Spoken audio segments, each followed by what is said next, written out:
Return the slab, or suffer my curse.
Hey everybody, how's it going?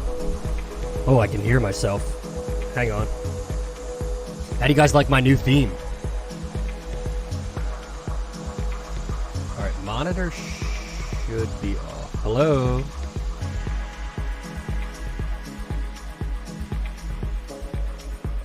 Hello, hello. Can you guys hear me okay? Hello? Oh, my flags flipped. I need to relax because I hate taking tests.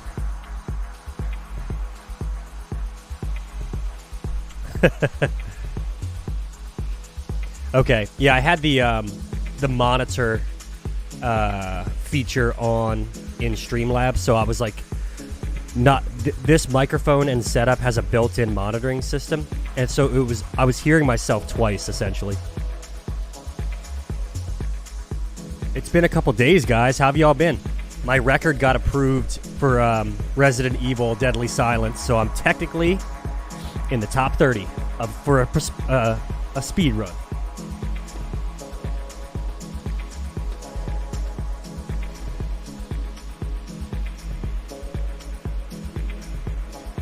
My Resident Evil sign won't stay.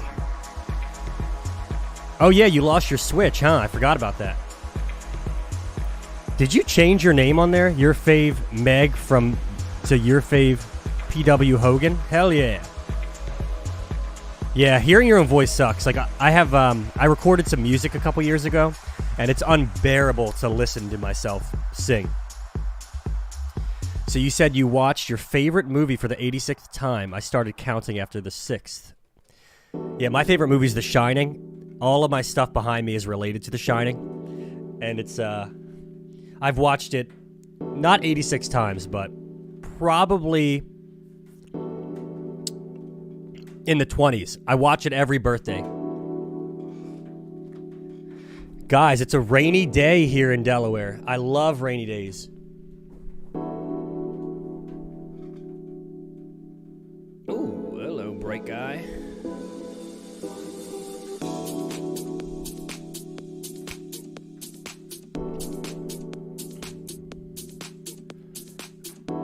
It's for my stream because I'm a frog, and we say fwog, and we pronounce it fwog because it's fwog, Megan. Oh, that's cool. These microwave burritos are so crazy because the cheese is like scalding hot and burns your mouth, but the tortilla, specifically where it's folded, is hard and is kind of cold.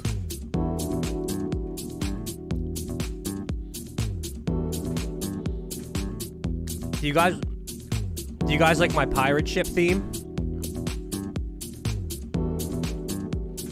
No, I didn't do the paper towel wrap. I just went straight in with it. Do you have to dampen the paper towel?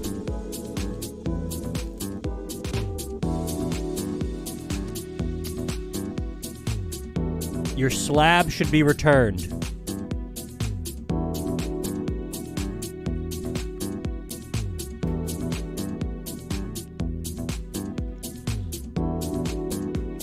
And the slab should work now.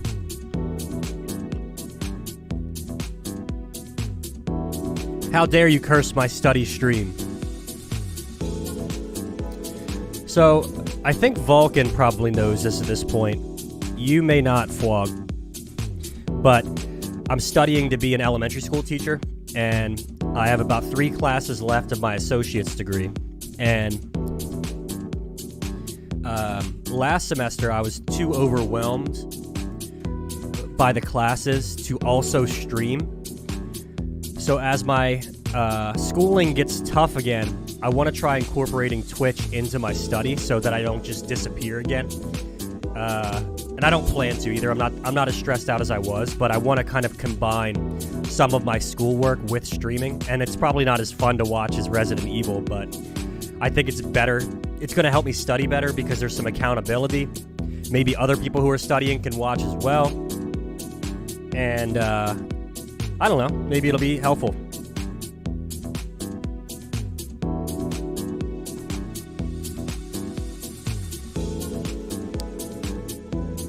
Okay, I'll call you Meg. Although Fog is cool. Foggin'. Yeah, there's seriously no way to cook it consistently. But the oven method takes forever, and it makes the tortilla so crispy. Maybe I have to put it in the oven wrapped in tin foil. That might be the only way. Or like, make an actual burrito. All right, so to catch you guys up on my schooling, and I hope everyone's doing well. Thank you for joining me.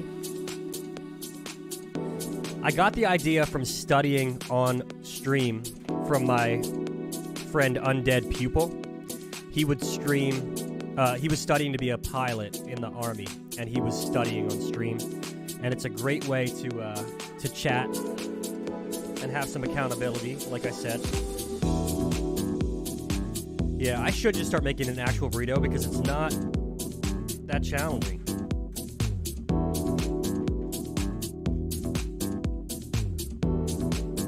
All right. Hey, Vulcan, is my Twitch category correct, and are all of the keywords correct?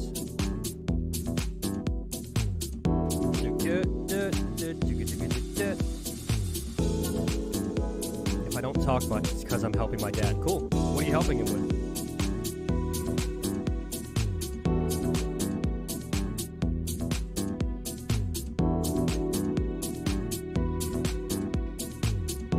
Well, I know my go live notification wasn't correct. My tags refuse to update.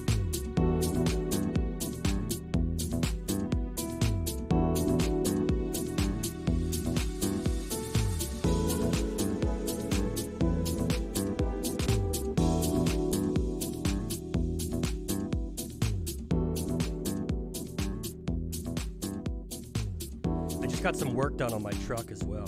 That cost me $450, guys.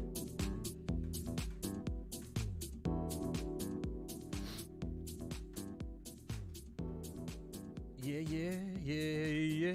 Hope everyone is doing as well as I am. I'm feeling pretty good today. Got the day off. I'll be volunteering at my community college tonight with Melissa. Okay, check the tags again. They should change. They keep reverting back to that time I played the Backrooms. I don't know why it keeps going back to those tags. Oh, God. Yeah, hopefully your Switch is just like, it'll actually go a little bit, stop, go a little bit. So we had a family friend check out the truck. Bless you, Chris, bless you. So I had to get new rotors. What are they called? Caplers? Something. Rotors, caps, capillars or something. And brakes. And it cost me $450, guys. Which is really good when you get a family friend to do the work for you. And now my truck is running like a beast again.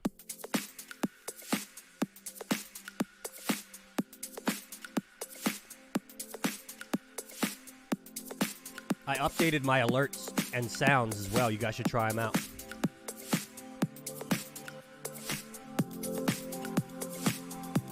I'll check it.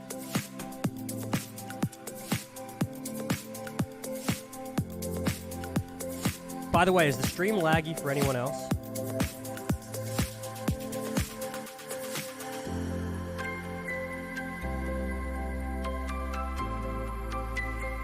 A 20-second delay, damn it.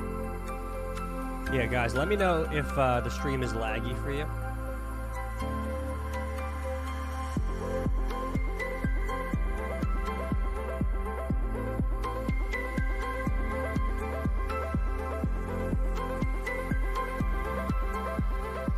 Bit rate is 2500.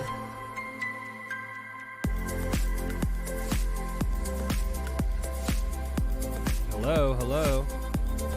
That's crazy, guys. Can somebody else confirm that that things are looking bad? Hello. Welcome, welcome, welcome.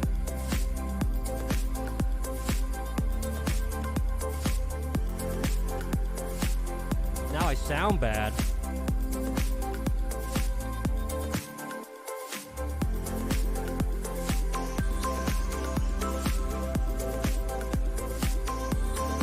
Can someone else in the chat tell me how things sound?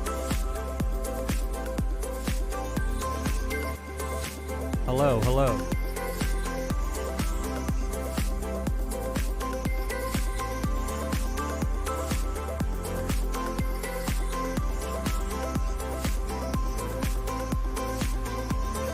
When I monitor it on Twitch, it sounds okay, so I don't know what the heck's going on. I'm gonna turn the music down though. I did notice that sounds kind of loud.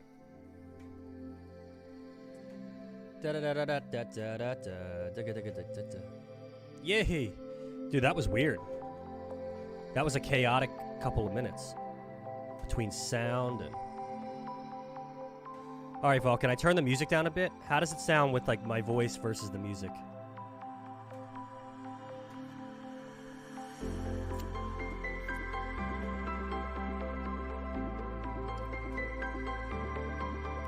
The thing is, I don't know in Streamlabs if I can change that while I'm live.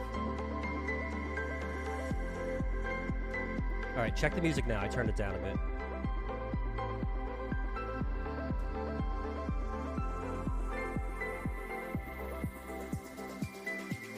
Yeah, I don't think I can change the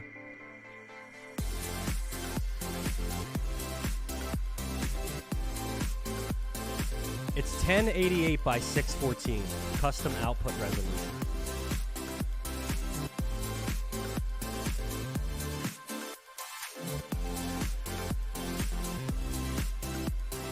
Hello, hello. Yeah, the music's still loud.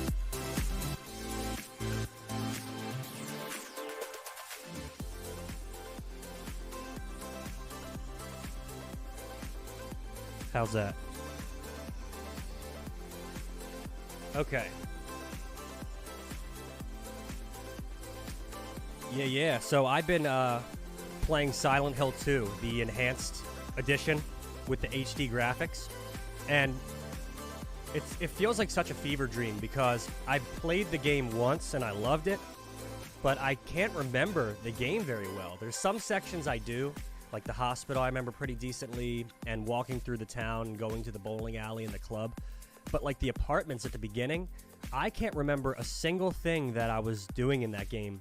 I played it probably 10, 15 years ago, so that makes sense on why I can't remember it, but it's an odd game that already feels like a fever dream, and then I can barely remember how it's going, but it's so cool to be playing on PC with the amazing graphics. It's one of the best survival horror games ever. Psychological horror. Do you have that up and running, Vulcan? I can't remember. And then other than that, I've been playing Resident Evil Deadly Silence, trying to improve my speedrun. And I've been slowly starting to learn the Chris speedrun bad ending. So that's been good. All right. How does the music sound with my voice? Yeah, it was really easy to get up and running. And that's a lot for me to say that, because I stink at getting stuff up and running.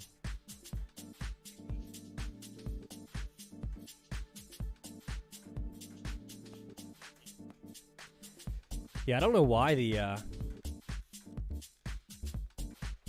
why it looks so blurry. Does the stream look blurry? It'll be fine because they say they're going to get a randomizer running for CVX. Hell yeah.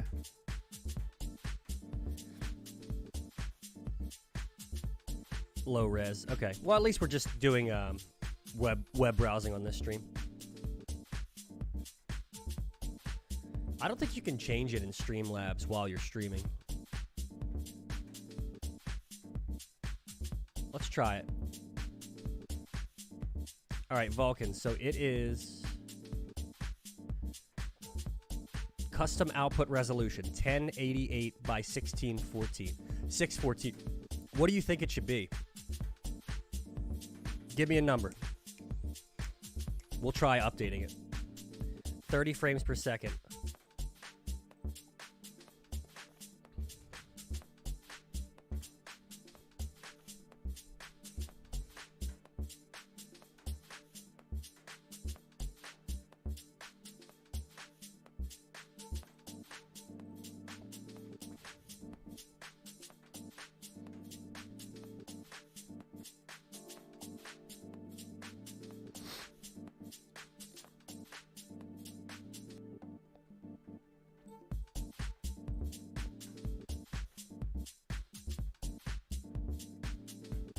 (1614) source. What's the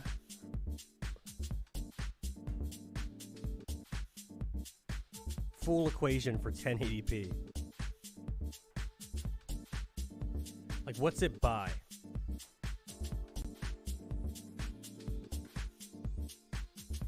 (1920 by 1080). Well, this might kill the stream, but let's go. 1920 by 1080. Let's see what happens.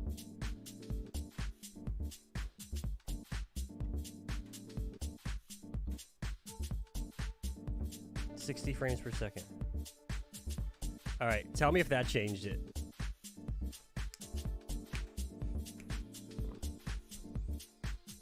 Like I said, I don't know if you can change it while you're on stream. Star Wars Dark Forces Remastered. When was that released? Yeah, there's a brand new Final Fantasy game, right? My friends have been enjoying that. 2 days ago.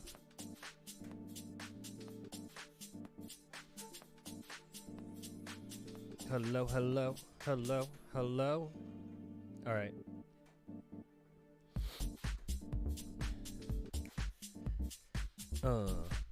Yeah, but I never really got into Final Fantasy. The closest I got was Kingdom Hearts. I don't think you've played that. But even when I watch like the latest stuff, like it looks really cool, but I'm just not into it. Maybe I need to watch someone play it. Yeah, but I've mostly been studying for this exam and getting my truck fixed and then playing Resident Evil and Silent Hill late into the evenings. And then, like I said, I got a volunteer gig tonight at Deltec. It's like a New Orleans style. Oh, did they release 2 games? Damn. Is there a bundle price or what? All right, so like I said, I'm studying to, right now I'm in the tail end of getting my associate's degree for elementary ed. And it's a dual certified degree, so you can teach special ed K through 12 and regular ed K through 6. And you need a bachelor's degree to teach probably at every state, but at least in Delaware you do.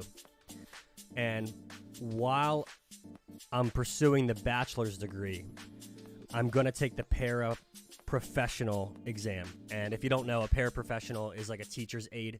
They work with one student or a few students with who need additional support, and you're there to support them in the classroom.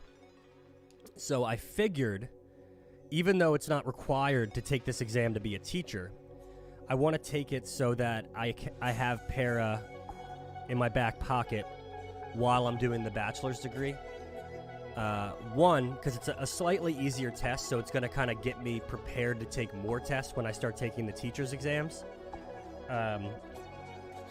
And it'll just be good to have that in my mind anyway. It feels good to have that ability to be a para if I want. So this is the book I picked up. It's a ParoPro test study guide. And the test is broken up into 3 sections: reading, writing, and math. And like I said, it's kind of appropriate for K through 6 ability. But at least in this book, it seems a little more like I don't know, second grade through fourth. Like, it doesn't really feel like the low kindergarten end too much. I guess a little bit of the reading does.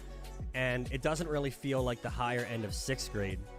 But the company that makes this book, Curris, I guess. Yeah, they have a website with some practice tests, flashcards, cheat sheets, test tips, and feedback. So let's start taking a look at that.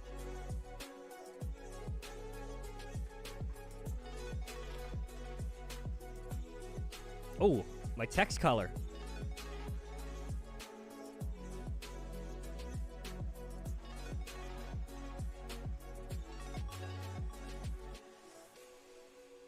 We could put the chat frame on. Oops.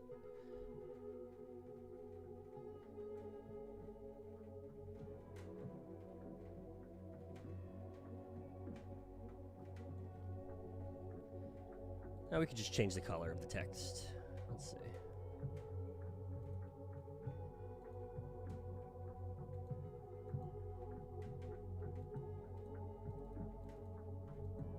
Change, damn it. Oh, there we go.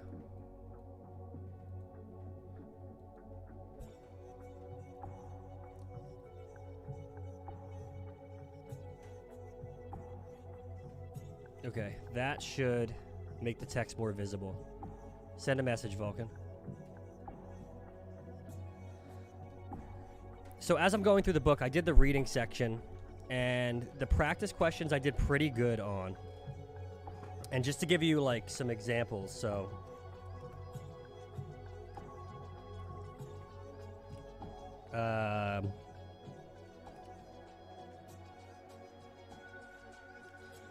you have 12 gallons of fuel in your tank. After following the directions below, how many gallons of fuel are left in the tank? Use 1 gallon to drive to work. Use 1 gallon to drive home. Use half a gallon to drive the kids to soccer practice. Use half a gallon to drive to the grocery store. Use 2 gallons to drive back home. And then how many gallons do you have? So, and then it gives you 4 different choices. So there's some kind of reading to do math questions. There's a lot of like, read this passage. And then according to the passage, which of the following is a space probe used to explore the surface of Venus? So reading through and retaining information.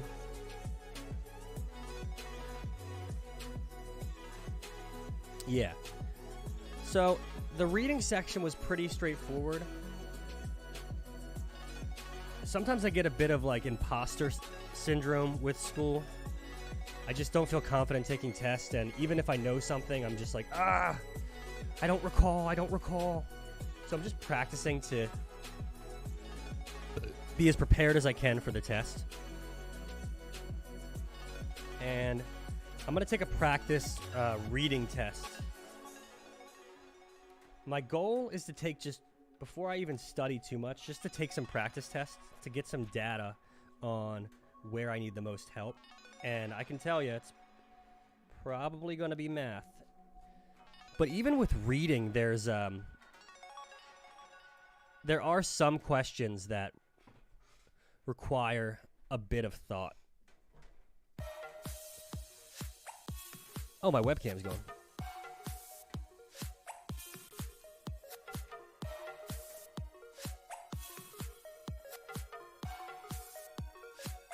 Hang on. Video capture device. Boom.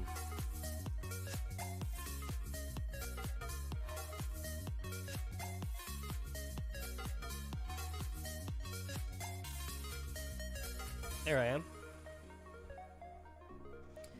All right, so guys, let's start taking this test. Para-practice test 2. Oh, there's 2 tests for each. But yeah, it's reading, writing, and math.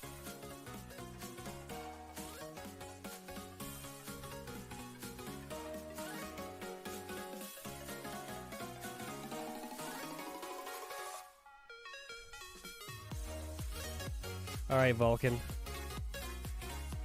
The basal Paris famous historic prison was originally built in 1370 as a fortification called the Bastide in Old French to protect the city from English invasion during 100-Year War.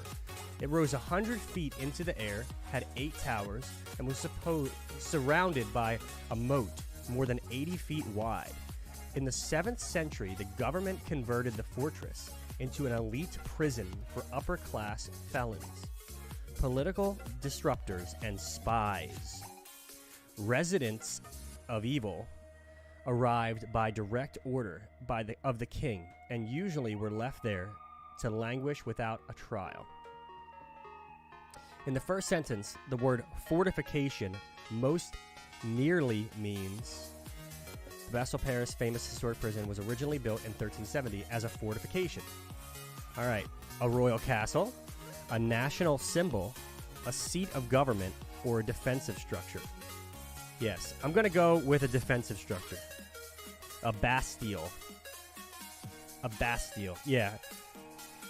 I already know that word anyway, but using the context clues, it's not really being used as a national symbol as much of it is just like a prison to keep people. So,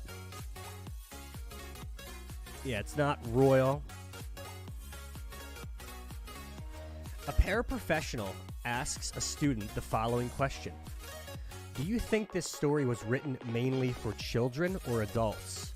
Which of the following is the paraprofessional asking the student to consider? The intended audience, Bing, the organizational structure, the theme, or the point of view? Well, he's asking who is the audience? Are they adults or children?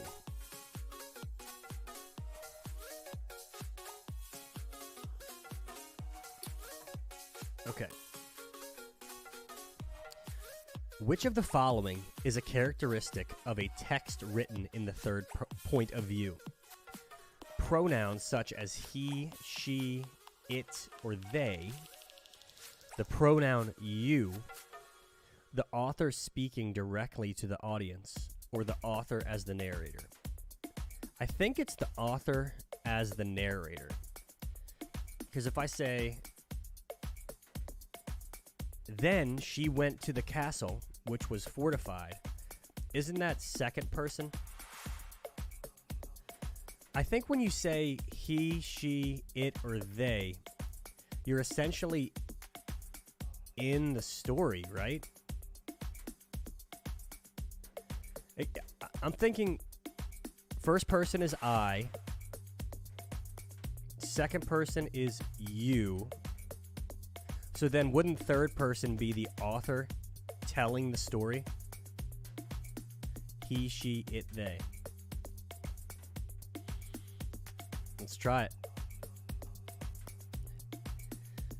At midnight on Saturday, August 12th, 1961, units of the East German Army moved into position and began closing the border between East and West Berlin, destroying streets that ran parallel to the border to make them impassable.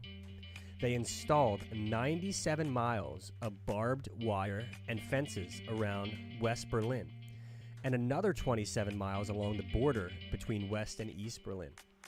By Sunday morning, the border was completely shut down. Families woke up that morning suddenly divided, and some East Berliners with jobs in the West were unable to get to work. West Berlin, now an isolated island surrounded by a communist government hostile to its existence. The primary purpose of the passage is to describe the impact of the closing of the Berlin border. Maybe because it was saying some of the impact was the families were suddenly divided. East Berliners with jobs couldn't get to their job. And West Berlin is isolated and surrounded by communist government. So that last sentence sounds like it's the impact of the border. Yeah, I definitely think it might be that answer with the where it's the narrator telling the story, but we will see. Analyze East Germany's motives for closing. No, it didn't really go into the motives. It went right into it just happening. Explain the Western response to the closing of the Berlin border. No, it really just focused on East Berliners couldn't get to their job. Families woke up suddenly. It wasn't really reacting to it. They just noticed it. At least in the in this paragraph. So I'm explain the Western response to the closing. No. They're not. It hasn't gotten to the point where they're responding to it yet. Just noticing it. Inform the reader about the methods used to close Berlin. It's definitely going into a method of the fence being put up, but it doesn't really go into great detail about how the fence was installed. So I think it's to describe the impact of the closing of the Berlin border.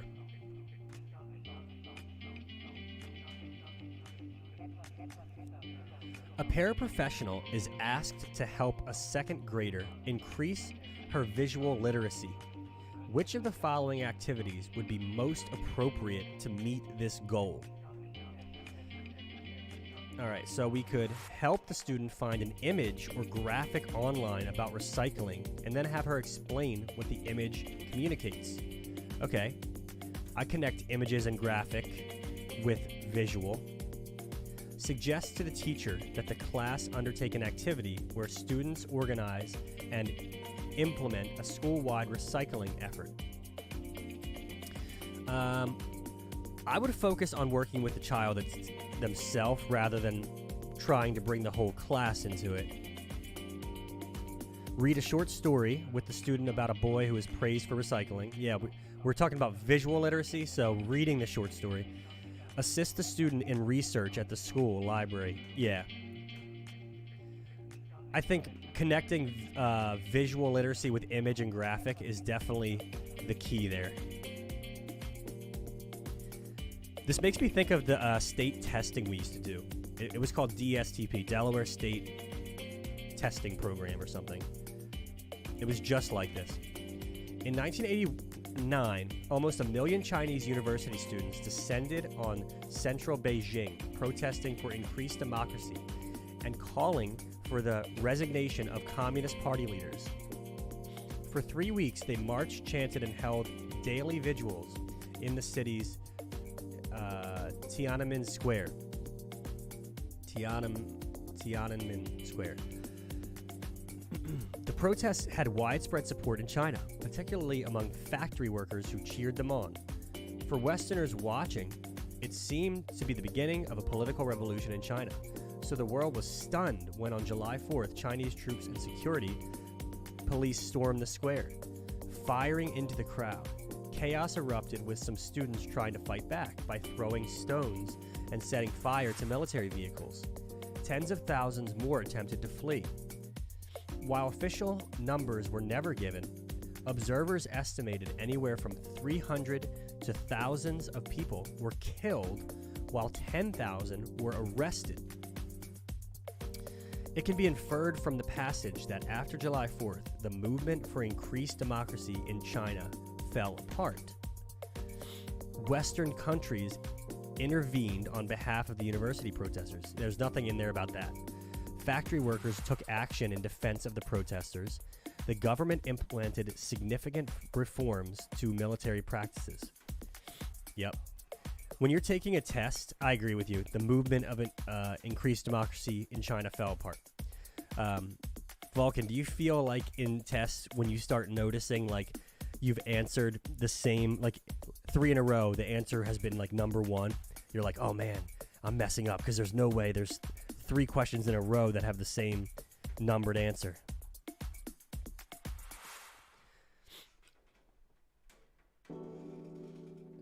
A student needs to find the definition of a word in her history textbook. Which of the following will be the most helpful? A preface, a glossary, an appendix, or an index? I was going to say, for some reason I was going to say index, but an index, doesn't that tell you which page you're going to go to find a piece of information? I know it's not going to be a preface. And I don't know the difference between an appendix and an index. A table of contents, yeah. Yeah, it's odd. Like, you know, I know how to use these things in a book, but I don't always think of the name. Appendix is the summary of what was told. Preface is the intro, yeah. But I don't always know, like, the name of what things are called. I just know how to use them in a book. And I've found in the reading test, the things I don't know are just the things I learned a long time ago, but I don't think about what they're called. I just do them. A paraprofessional notices that Eva, one of her kindergarten students, is trying to read the following sentence. The ball sits. Eva can sound out the words ball and sits, but is struggling with the word the. Which of the following targeted practices should be used with Eva? Practicing with challenging digraphs like the. Digraphs. Practicing with the letter sound correspondence. Practicing more silent reading and less oral reading. Practicing with high-frequency sight words. Well, I don't think it would be practice more silent reading and less oral reading. That's not really going to help her understand that word. Yeah, these types of questions really throw me off. The practicing with letter sound correspondence. Practicing with challenging digraphs like the. Challenging, the. Eva can sound out the words ball and sits, but is struggling with the word the. Yeah, it can't be one for a fourth time. But here's the thing. This tells me right here that you're having the student practice the sound of the.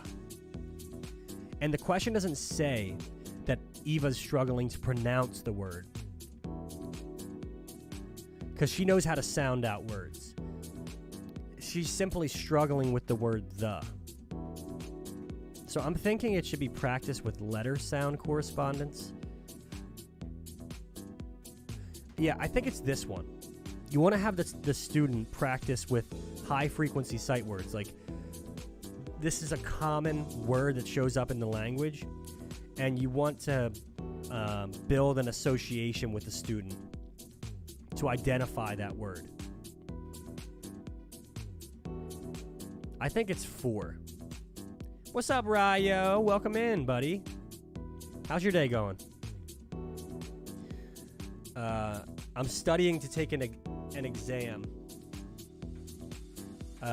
in Delaware to be able to be a paraprofessional teacher's assistant. Can you read the text on the screen? It's kind of stretched. How you been, Ryo? You been streaming at all? I know you've been taking a break. One of the most dramatic acts of non-violent resistance in India's movement for independence from Britain came in 1930, when independence leaders Mahatma Gandhi organized a 240-mile march to the Arabian Sea. The goal of the march was to make salt from seawater, the defiance of British law. The British prohibited Indians from collecting or selling salt, a vital part of the Indian diet, requiring them instead to buy it from British merchants and pay a heavy salt tax. The crowd of marchers grew along the way to tens of thousands of people.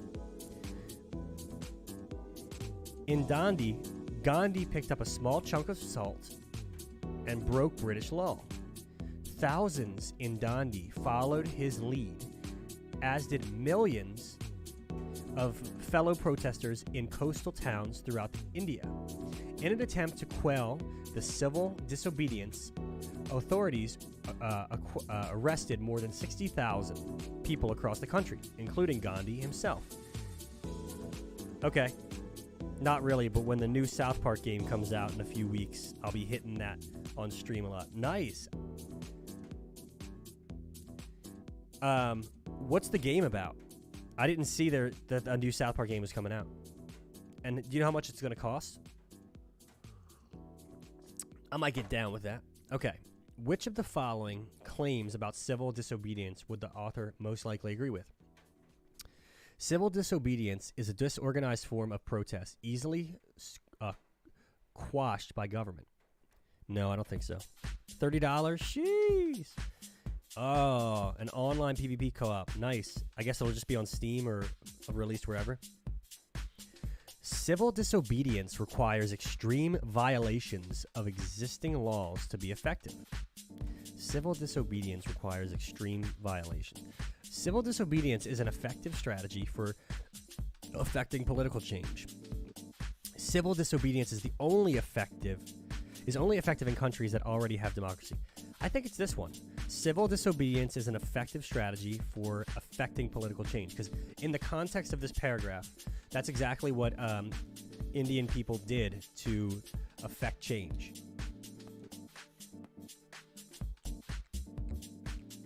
Although, PS5, Series X, Switch, and PC. Okay. Yeah, I might have to get that on PC. Hopefully it's a little cheaper on Steam. That made my day. Thanks for letting me know that. I think it's this one, although the paragraph doesn't say that they really...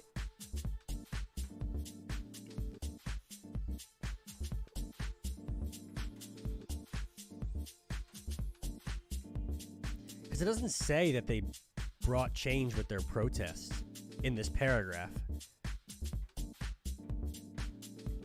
But I think that's still the answer.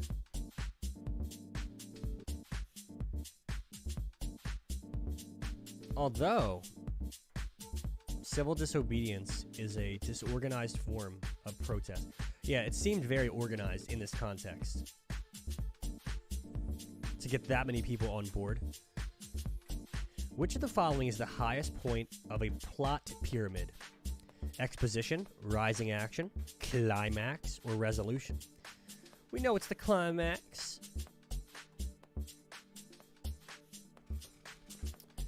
Question 11. Whoa.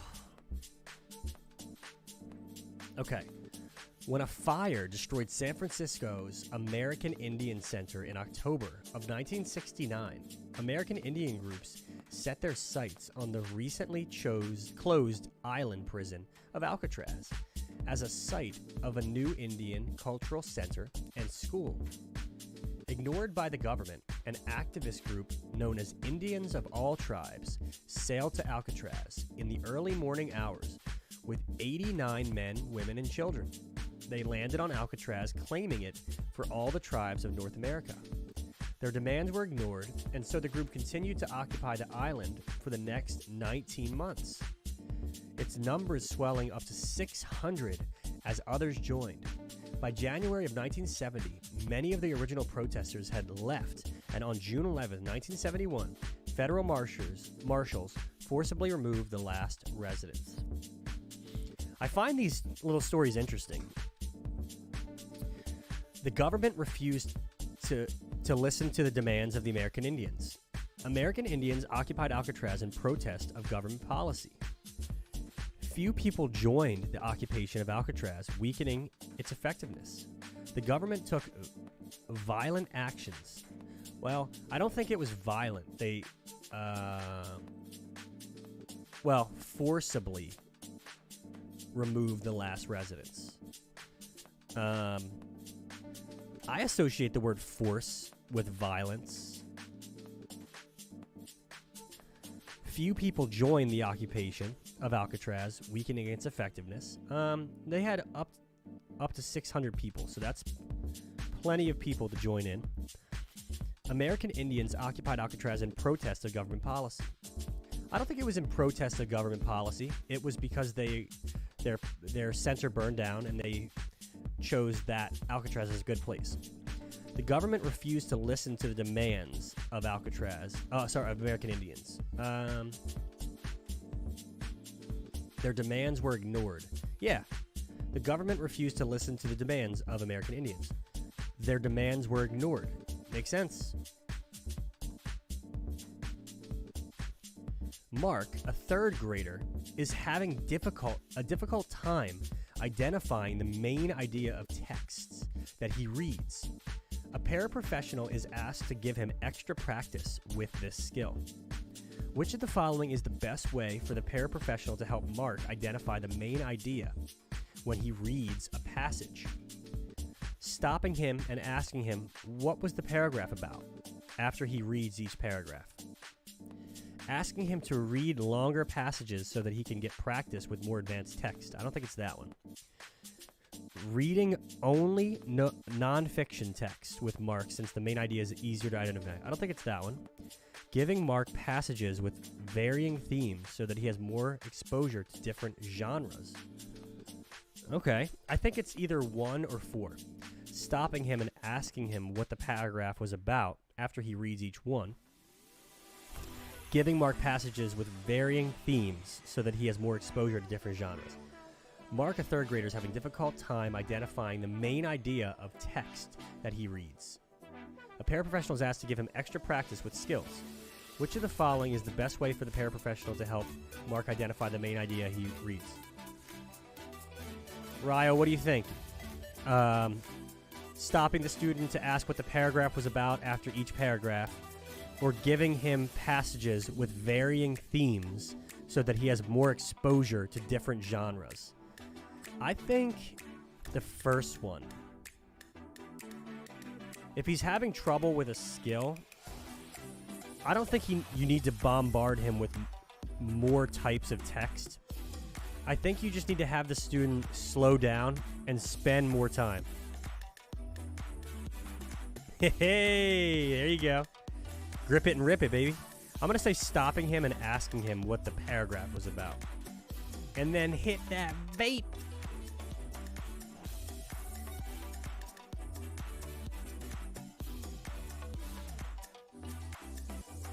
Okay. Here we go. In December of 1945, Germany launched its last... I bet it is. It's one of your rituals. Like, I love drinking alcohol, specifically beer, and it's very hard for me to get through a day where I don't have some amount of beer towards the end of my day.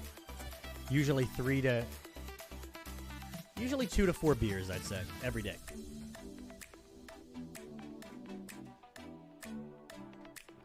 In December of 1945, Germany launched its last major offensive campaign of World War II, pushing through the dense forests of the Ardennes region of Belgium, France, and Luxembourg. The attack designed to block the Allies from the Belgian port of Antwerp and to split their lines, caught the Allied forces by surprise. Due to troop positioning, the Americans bore the brunt of the attack, incurring 100,000 deaths, the highest number of casualties of any battle during the war.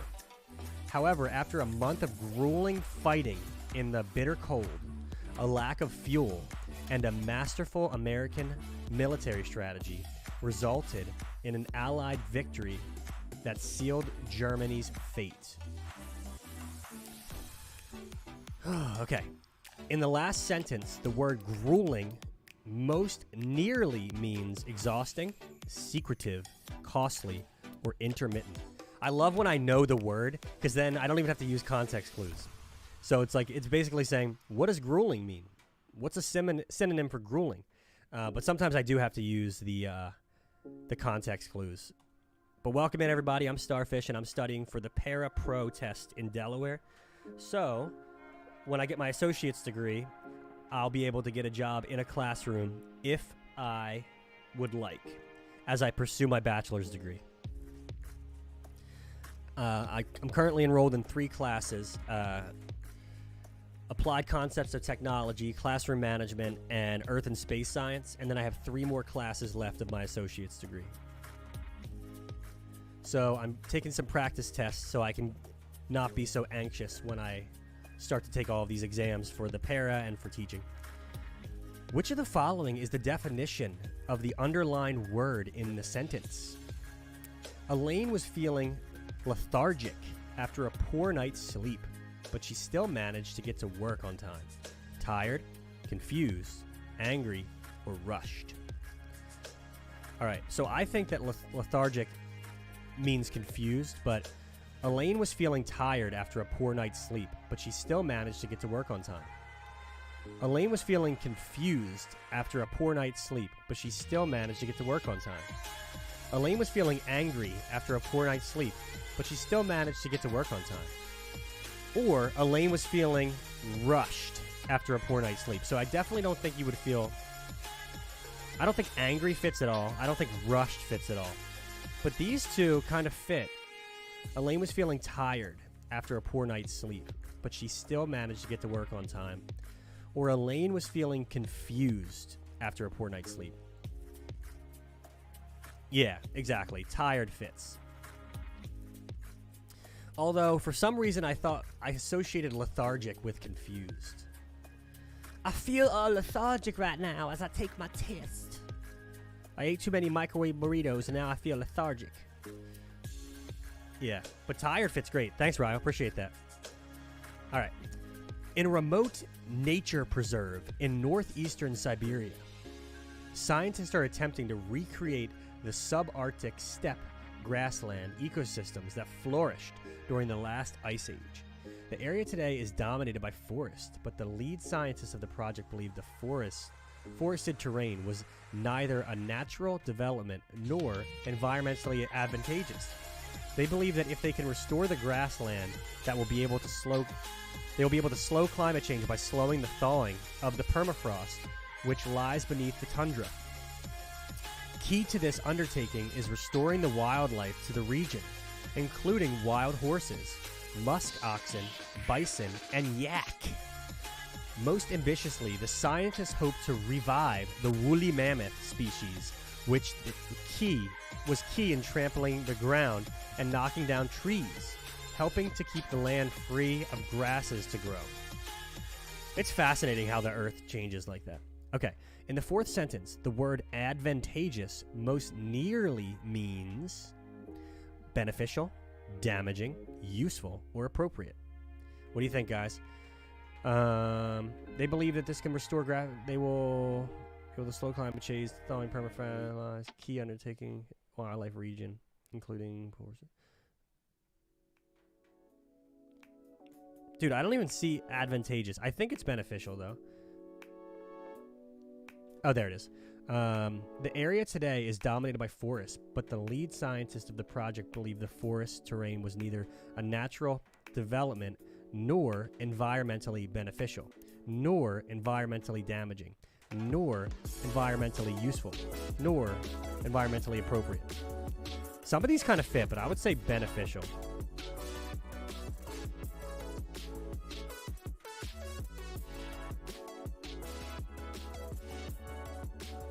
There's no advantage. There's no benefit.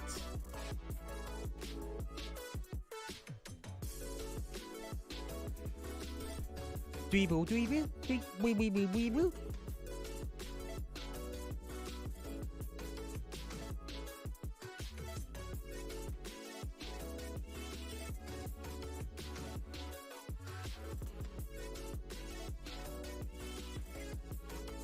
Go, damn it. Do good, do good, do. Boo, do, do, do, do. Whoa.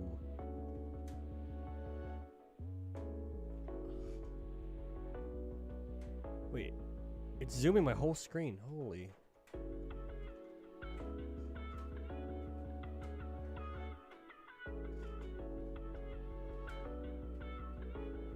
Wait.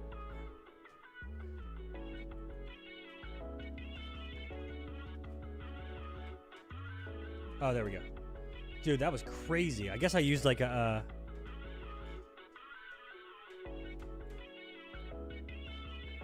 like an accessibility feature or something.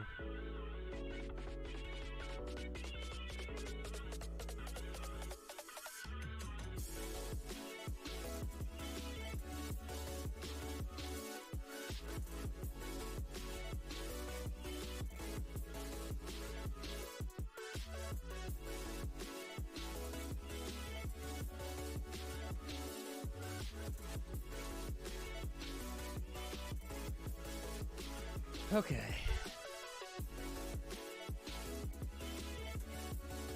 There we go. Out of breath, my mom's dumb dog keeps getting stuck under their bed. What, are you trying to get the dog out of the bed? At first glance, the landscape of the northern end of the Rift Valley appears to be a stretch of barren land. Paleoanthropologists, however, have discovered an abundance of fossils just beneath the dusty surface.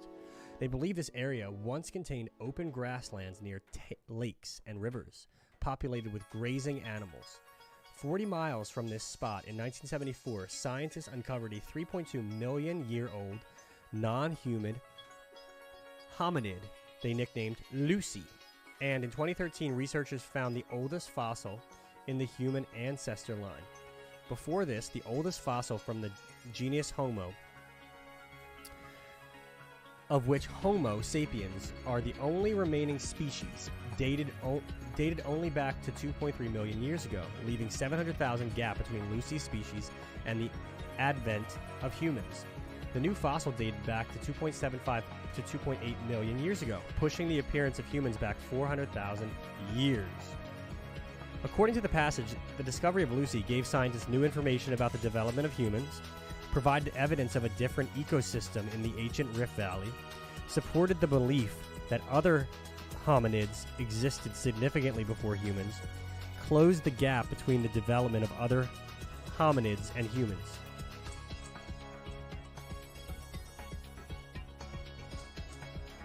Having to pull his big ass out from under it.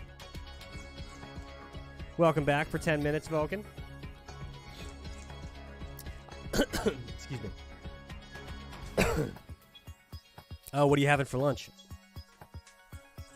So I think this gave scientists new information about the development of humans. They believe that this area once contained open grasslands near lakes and rivers populated by grazing animals. 40 miles from this spot, in 1974, scientists uncovered a 3.2 million year old non-human hominid they nicknamed Lucy. Okay. New information about the development of humans. I don't think it is, because it's non-human. Supported the belief that other hominids existed significantly before humans. Closed the gap between the development of other hominids and humans.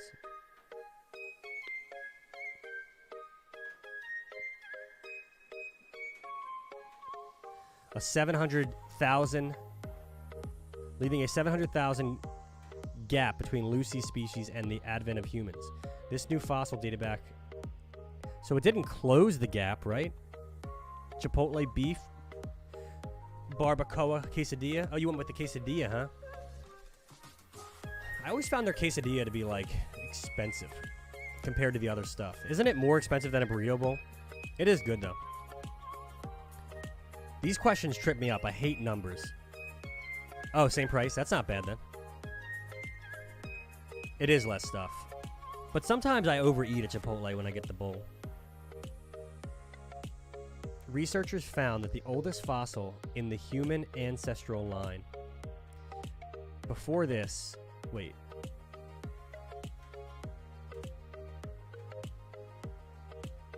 Found the oldest fossil in the human ancestral line.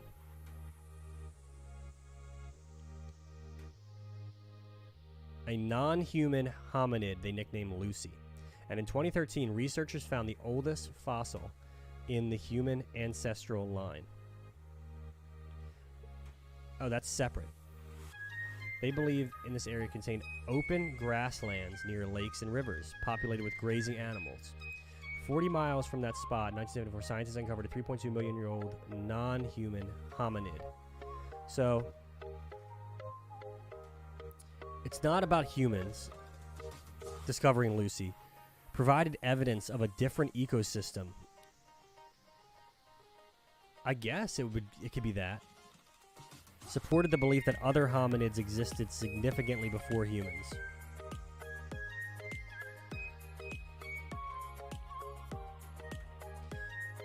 No, I think it's the ecosystem. Look at this. At first glance, the landscape of the northern end of the Rift Valley appears to be a stretch of barren land. However, they discovered an abundance of fossils just beneath the dusty surface. They believe that this area once contained open grasslands near lakes and rivers, populated with grazing animals. 40 miles from this spot in 74, scientists uncovered a 3.2 million year old non-human hominid they nicknamed Lucy. I think it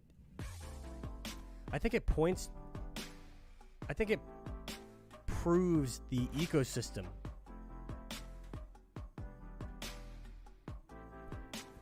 Because they once thought that it was a barren wasteland, abundant of fossils just beneath the dusty surface. Once contained open grasslands. Because if it was a barren wasteland, Lucy probably wouldn't be there, proving that there's a different ecosystem in the ancient rift. I think it's that. I think the numbers are just to trip you out. Which direction is Topaz Forest in relation to Emerald Lake? Emerald Lake is on the east side, so Topaz Forest, where is that? Is west of Emerald Lake.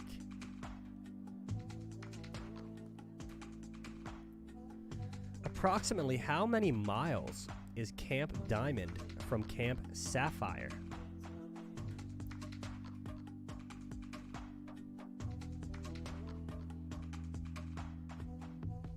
Wait, Camp Diamond to Sapphire. Camp Diamond is here. Camp Sapphire is there.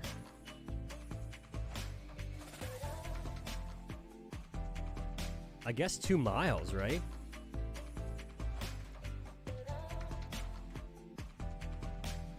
Unless it actually means that size. But if it's just saying this, like here's that. Oh no, it's not 2 miles.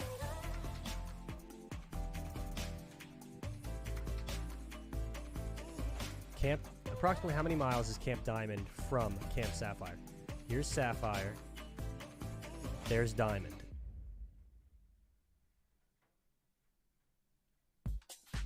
That's 2 miles.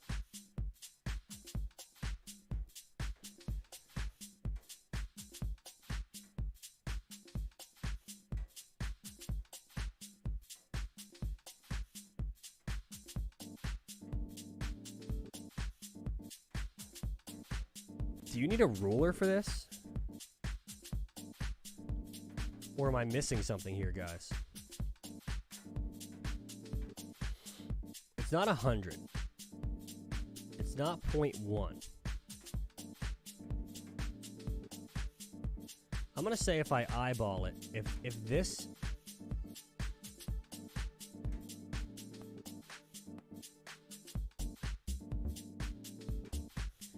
length, I could see 5 of these fitting here.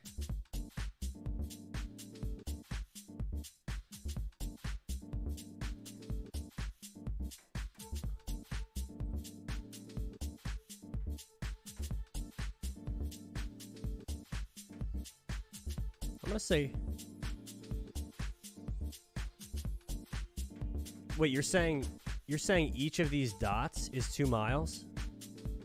Because that says hiking trail.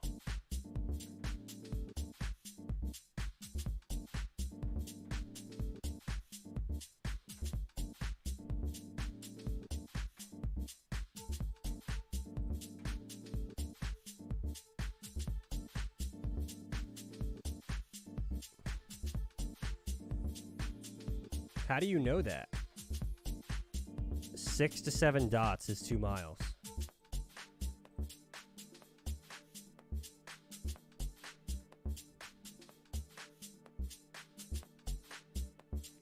You're saying because of that?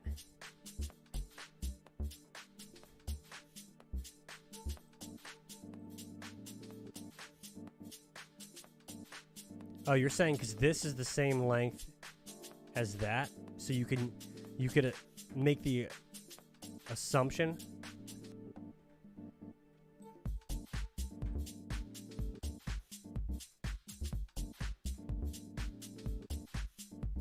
you can't count this. 2, 3, 4, 5, 6, 7.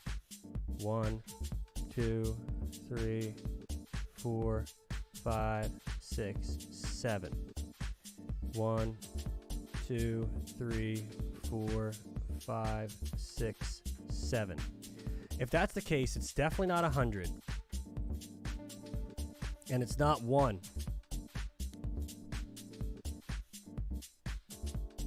And then what's this telling you?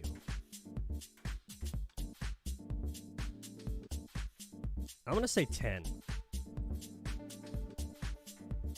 What do you think it is?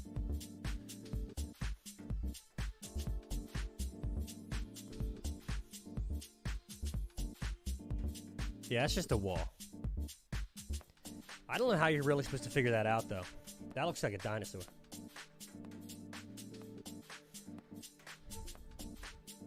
Yeah, that's crazy. It better not be 100 miles. That's a big-ass campsite. Which location is directly south of Tenite Forest? Emerald Lake, baby. Why are your eyes burning? Are they dry?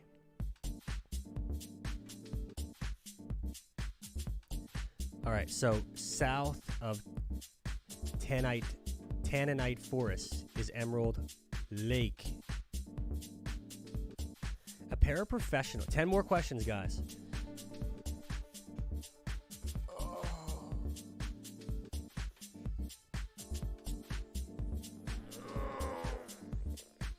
Okay. A paraprofessional is reading a story with Maria. He wants to ask Maria questions to gauge her level of comprehension, engagement, and interest in the story. Which of the following types of questions should the paraprofessional primarily ask? So, comprehension, engagement, and interest. So how much they're retaining. Not rhetorical. I think we want open-ended questions. What do you think this character would do next? All right, enjoy.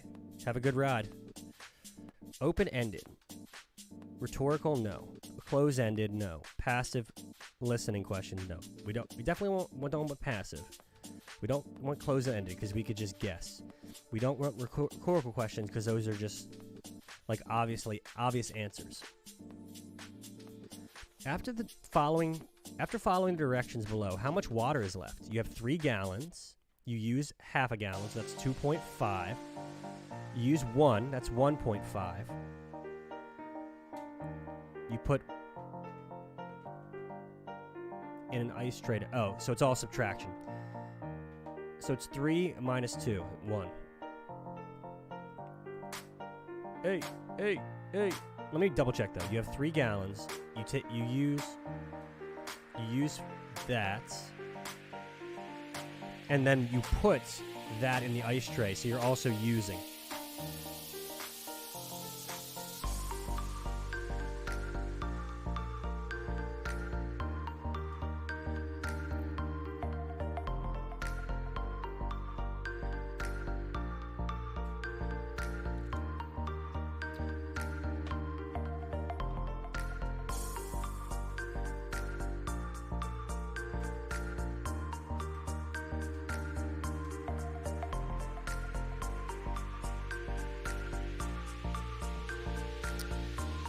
Increasingly, companies are turning to subcontracting services rather than hiring full-time employees. This provides companies with many advantages like greater flexibility, reducing legal responsibility to employees, and lower possibility of unionization within the company. However, it has also led to increasing confusion and uncertainty over the legal definition of employment. Recently, the court have grappled with questions about the hiring company's responsibility in maintaining fair labor practices. Companies argue that they delegate that authority to the subcontractors, while unions and other workers advocate groups advocate groups argue that companies still have a legal obligation to the workers who contribute to their business. The primary purpose of this passage is to critique the labor practices of modern companies, explain why companies prefer subcontracting, highlight a debate within the business and labor community, describe a recent court decision related to labor practices. Okay, let's break this down a little bit. Companies are turning to subcontracting rather than hiring. This provides companies advantages like greater flexibility. Okay, that's not highlighting anything negative. And then, however, it has also led to increasing confusion and uncertainty over the legal. Recently, the courts have grappled with questions about hiring companies' responsibility in maintaining fair labor. Companies argue that they delegate the authority to the subcontractors. Well, no, this isn't picking any side. This is just sharing both sides. I would say it's highlighting a debate. It's not really highlighting a recent court case. It's just referring to one. I would say it's a highlight a debate. How can a paraprofessional help a student practice learn to support her inferences with textual evidence? Discuss the concept of bias with students. Help the student highlight or underline the part of the text that led to their certain inference. Suggest the student write a summary of each story she reads. Ask the student to rewrite the ending of a story with what she thought should have happened. Inferences with textual evidence. I would say underline the part of the text that led to a certain inference. That's showing the evidence that you have to support your inference. The following memo was sent by the Human Resources Department to each department leader within the company. Okay. Let's read the question. I like to read the question first. Which of the following is the main purpose of this email? Okay. Management has been conducting standard monitoring of computer usage, and we are dismayed in the amount of personal use occurring during business hours. Employees' computers are available for the sole purpose of completing company business and for nothing else.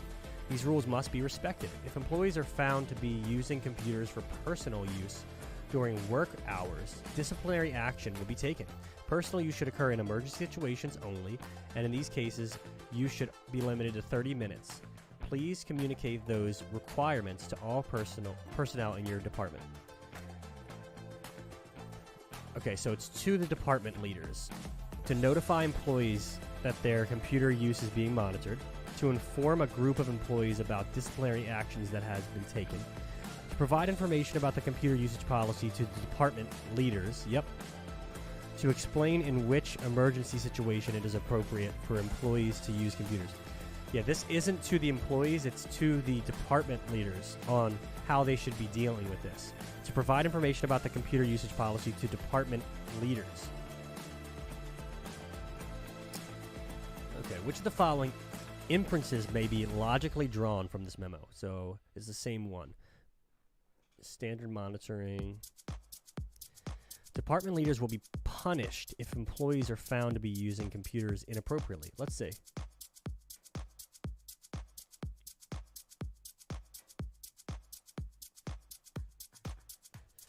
No, this is more about the employees will be...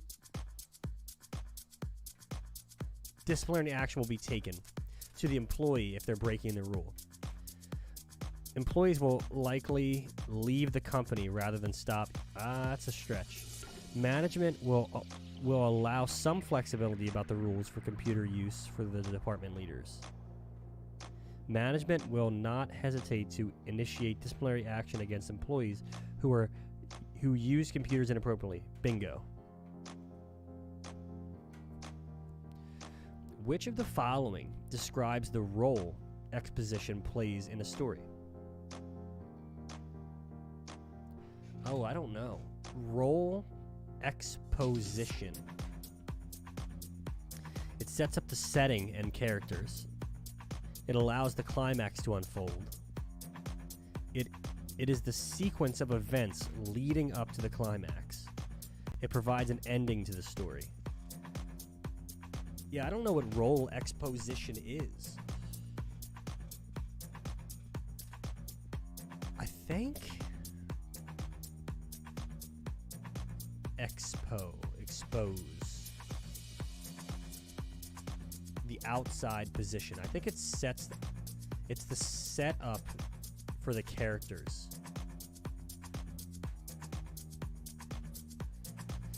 Three more. The Gatling gun, a forerunner of the modern machine gun, was an early rapid-fire, spring-loaded, hand-cranked weapon. In 1861, Dr. Richard J. Gatling designed the gun to allow one person to fire many shots quickly. His goal was to reduce the death toll of war by decreasing the number of soldiers needed to fight. The gun consisted of a central shaft surrounded by 6 rotating barrels. A soldier turned a crank which rotated the shaft. As each barrel reached a particular point of the cycle, it fired, ejected its spent cartridge, and loaded another. During the process, it cooled down, preparing it to fire again. The Gatling gun was first used in combat by the Union Army during the Civil War. However, each gun was purchased directly by individual commanders. The U.S. Army did not purchase a Gatling gun until 1866. The purpose of the passage is to explain why Gatling gun was harmful to troops. Nope. Critique the U.S. Army's use of the Gatling gun. Nope. Describe the design and early history of the Gatling gun. Probably. Analyze the success of Gatling's achievement and his goal. I would say describe the design and history. Which of the following should be considered as part of text layout? Prevalence of complex sentences, whether it's a narrative or expository text, the presence of illustrations, the knowledge demand. I think it's the presence of illustration. Specifically, how text is laid out on the page.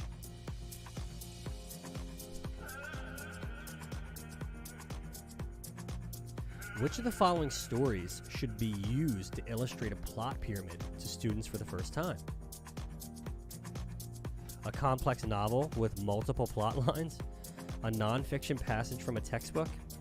A selection that uses flashcards from narrative structure? A story that students already are familiar with? Yeah, if we're learning how a plot pyramid works, we want to have something familiar so they can just focus on learning the plot pyramid. In an effort to increase women's presence in government, several countries in Latin America, including Argentina, Brazil, and Mexico, have implemented legislated candidate quotas. These quotas require that at least 30% of a party's candidate list in an election cycle consist of women who have a legitimate chance at election. As a result, Latin America has the greatest number of female heads of government in the world, and the second highest percentage of female members of parliament after Nordic Europe. However, these trends do not carry over outside of politics. While 25% of legislators in Latin America are now women, less than 2% of CEOs in the region are female. What is the main idea of the passage? Few women in Latin America are selected as CEOs of public companies. That's part of it. I don't know if that's the main idea. In Latin America, political parties must nominate women for office. That's more of a part. Latin America is the region with the greatest gender equality. Women have a significant presence in Latin American politics. They certainly do. Few women in Latin America are selected as CEOs of public companies. In Latin America, political parties must nominate women for office.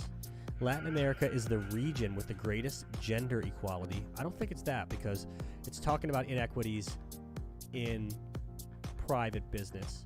Definitely not that. Women have a significant presence in Latin American politics. Well, they certainly do.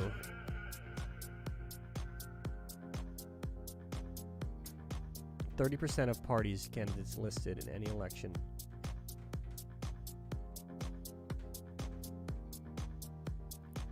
Government in the world.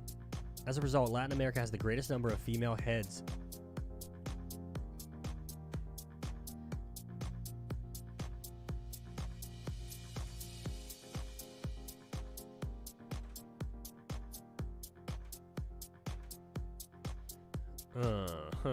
The main idea. I think it's this. Most of it is about that.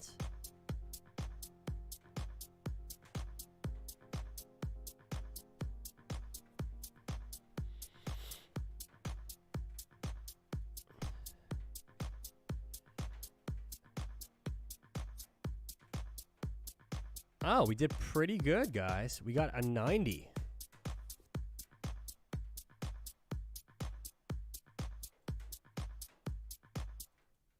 We got a 90.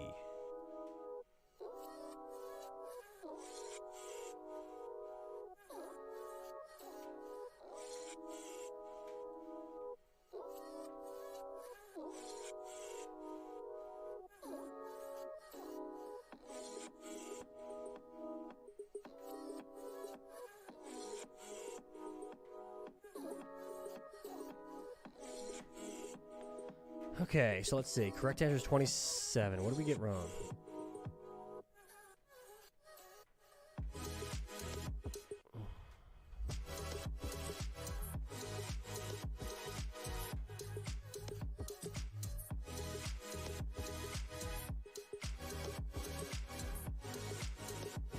So I struggle deciphering the main idea.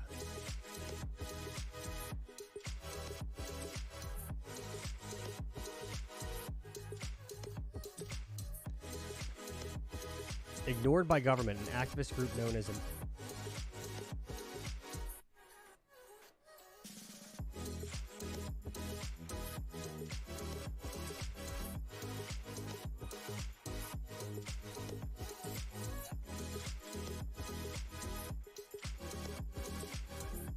Yeah, okay. The main idea.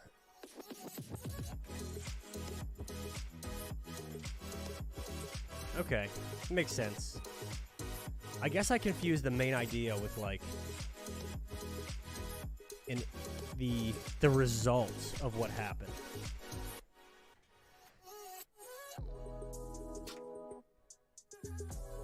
Yeah, same with this, the Lucy one. It's kind of like a similar question, the main idea.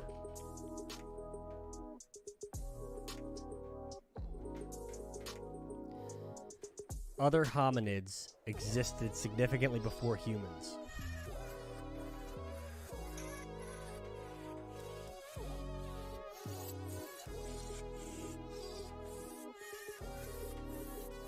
Before this, the oldest fossil from the genus Homo, of which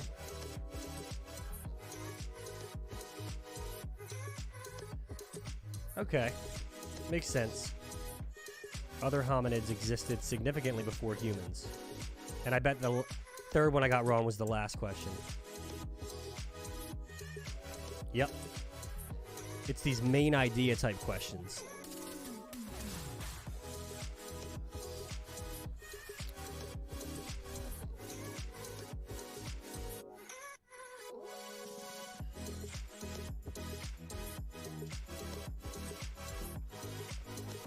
The passage discusses the large number of women in political position. That makes sense. All three that I got wrong, I definitely second guessed myself, so I kind of didn't feel super confident.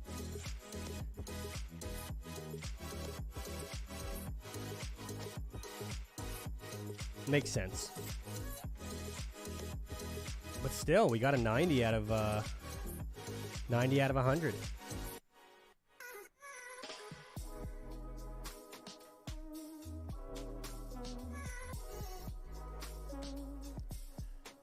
All right.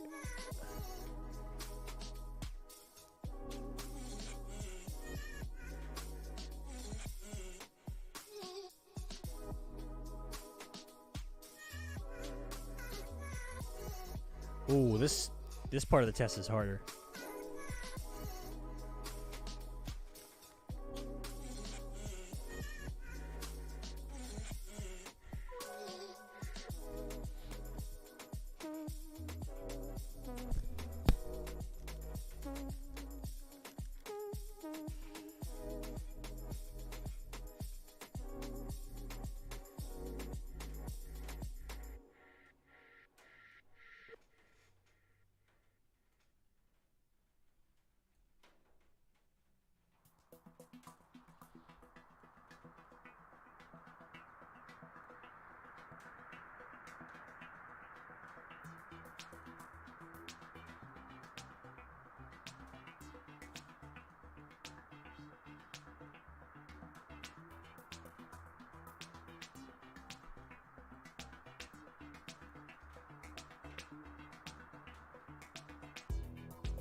There we go.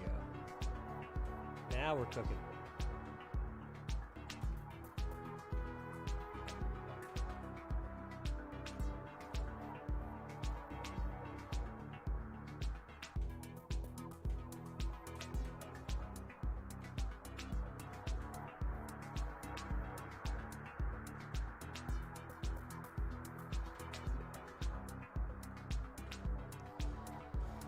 Okay.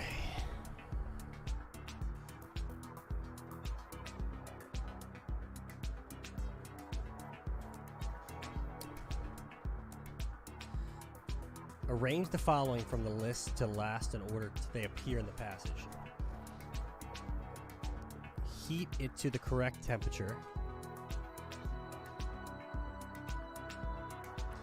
The most important part of brewing coffee is getting the right water. Choose a water that you think has a nice neutral flavor. Anything with too many minerals or contaminants will change the flavor of the coffee, and water with too few minerals won't do a good job of extracting the flavor from the coffee beans. Water should be heated to between 195 and 205 degrees Fahrenheit. Boiling water 212 degrees Fahrenheit will burn the beans and give your coffee a scorched flavor. Choose the right type of water and heat it to the correct temperature. While the water is heating, grind your beans. Grind the beans and put them in the French press. Once the beans are ground and the water has reached the perfect temperature,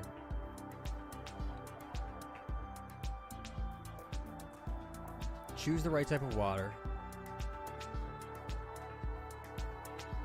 I think it might be this, although the passage, it's just talking about the temperature. It's not saying to do it yet. While the water is heating, I think it's this. Pour the hot water over the grounds and let the coffee steam.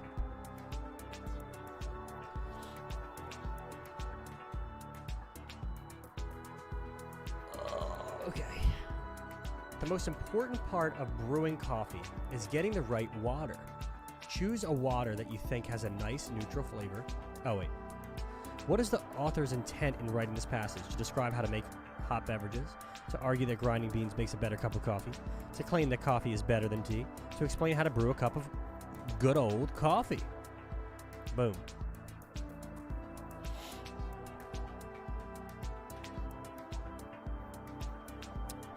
The most important part of brewing coffee is getting the right water. Oh wait. According to the passage, which of the following lists the steps for brewing coffee in the correct sequence? They just did this. Choose a water that doesn't have too many minerals or too few minerals, then heat water to the boiling and pour over the coffee grounds. Grind the beans to the appropriate texture and pour into the French press, then heat the water to the boiling, pour over the ground. Finally, use the plunger to remove the grounds and pour. Grind the beans to the appropriate texture, then heat the water to 195 Fahrenheit. Next, pour the water over the grounds and steep for no more than 5 minutes. Finally, remove the grounds using the plunger. Choose the right type of water and heat it to the correct temperature. Next, grind the beans and put them in the French press, then pour the hot water over the grounds and let the coffee steep. Choose the water. While the water is heating, grind your beans.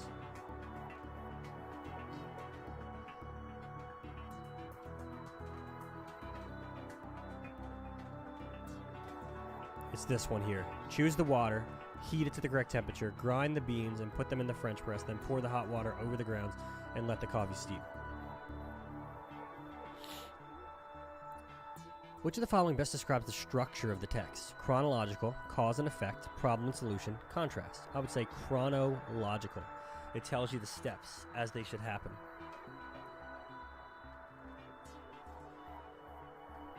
Which of the following statements based on the passage should be considered an opinion?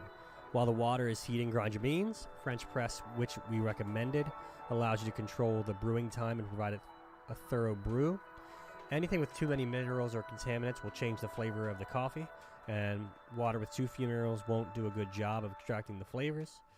Finally, use the plunger to remove the grounds. Okay, so I think it's one of these two. I think it's this.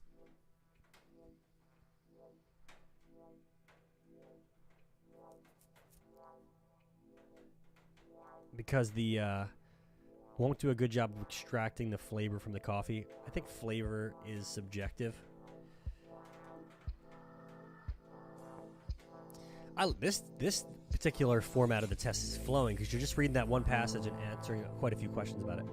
Which of the following conclusions is best supported by the passage? Coffee should never be brewed for longer than 5 minutes.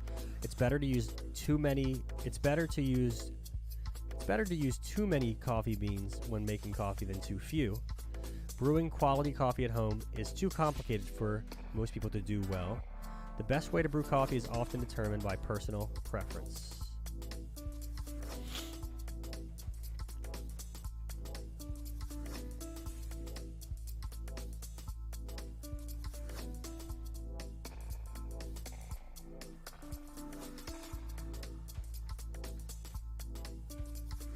Let's see here. Do a good job of extracting flavors. Be heated to a 5 Fahrenheit. We'll burn the beans while the water is heating. Remember that the fresher the grind, the fresher the flavor of the coffee. The number of beans is entirely dependent on your personal taste. Obviously, more beans will result in a more robust flavor, while fewer beans will give your coffee a more subtle taste. Yeah, they're not saying that it's better one way or the other. It's just if you're looking for subtle, or if you're looking for more robust flavor. Once the beans are ground and the water has reached the perfect temperature, you're ready to brew. French press, which we recommend, allows you to control brewing time and provide a thorough brew. Then pour the hot water, then brew. This shouldn't require more than 5 minutes, although those of you who like your coffee a bit harsher can leave it in longer. Finally, use the plunger to remove the grounds and pour. Which of the following conclusions is best supported by the passage? Coffee should never be brewed for longer than 5 minutes. No, because they said if you want a more robust flavor, you can. Or what did it say?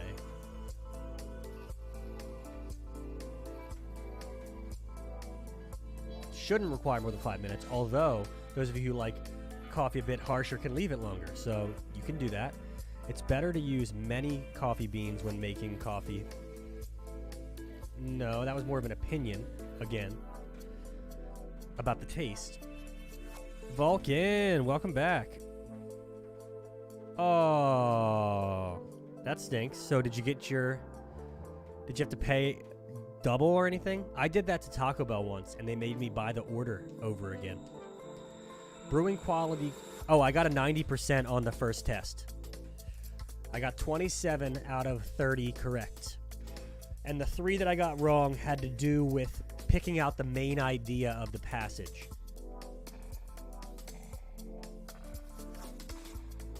Oh, that sucks. So you had to drive all the way to the other one?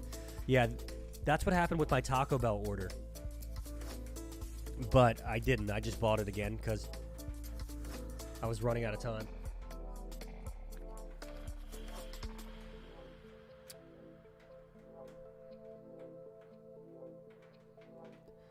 I will say that the conclusion is that the best way to brew the coffee is based on personal preference, because it's giving you some options on, if you do it this way, you're going to have a stronger flavor. If you do it this way, you're going to have a more mild flavor. It gives you the option to choose. I guess I struggle with picking the main ideas out from stuff. Which of the following would be an appropriate title for this passage? How to brew the perfect cup of coffee. Why drinking coffee is the best way to start the day. How to use a French press to make coffee. The importance of grinding coffee beans. It's either this one. No, I would say how to use a French press to make coffee. It's very much about the steps of using a French press. All right. Story number 2.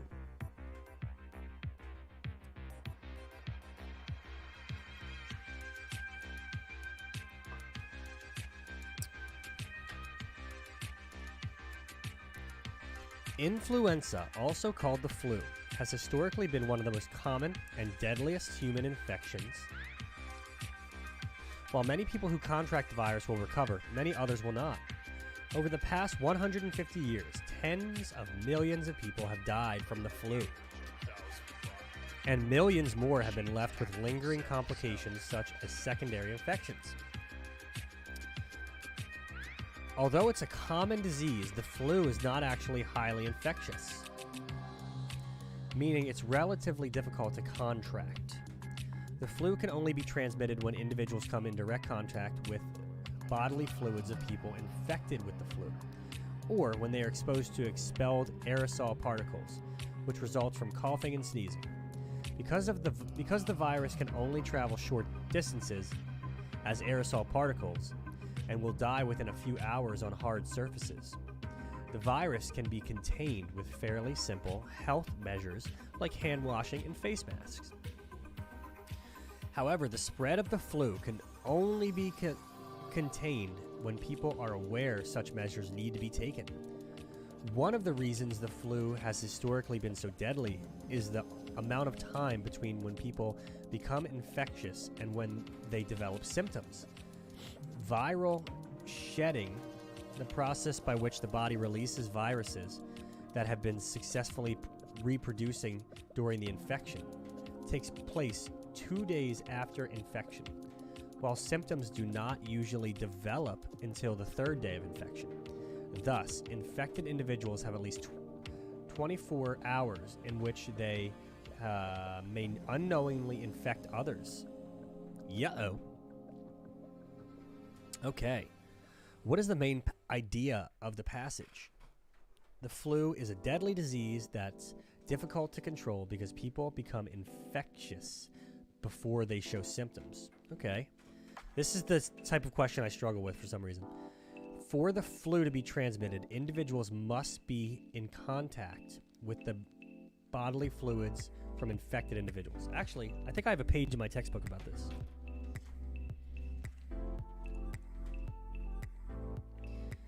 Consider a political election. Wait, a topic, the subject of the passage, main idea, the argument the writer is making. Okay, so main idea is the argument. So what's the argument of this? The flu is deadly disease that's difficult to control because people become infectious before they show symptoms. Okay, for the flu to be transmitted, the individual must come in contact. That's a detail, it's not an argument. The spread of the flu is easy to contain because the viruses do not live long. The flu has killed 10 million people. Okay, so the argument of this passage, I think,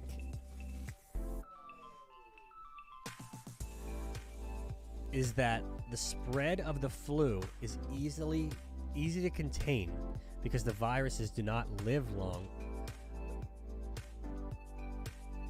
They're arguing that, I guess.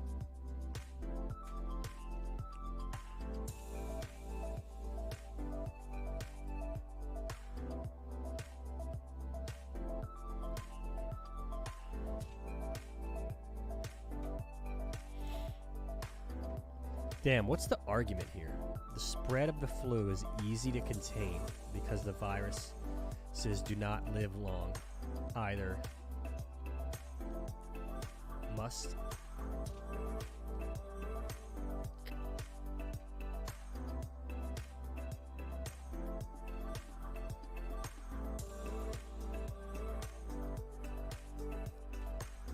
I guess it's this. The flu is a deadly disease that's difficult to control.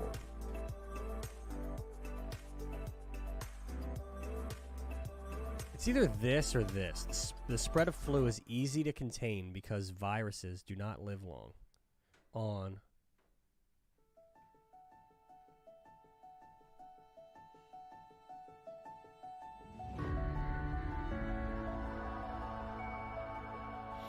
The flu is a deadly disease. You think it's this then?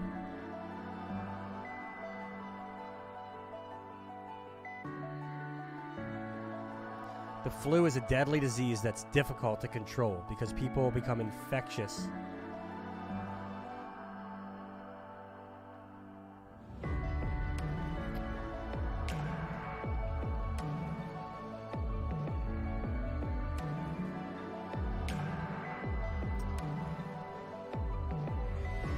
My textbook says that the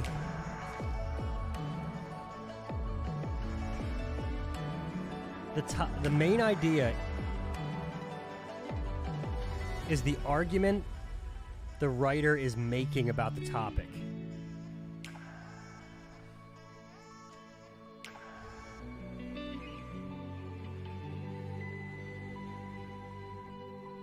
The spread of the flu is easy to contain because the viruses do not live long. Either as the flu has killed tens of millions of people and can often cause deadly secondary infections.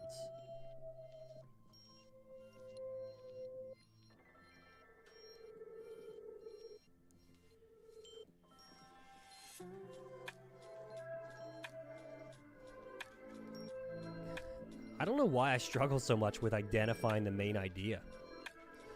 Maybe because I hate to argue.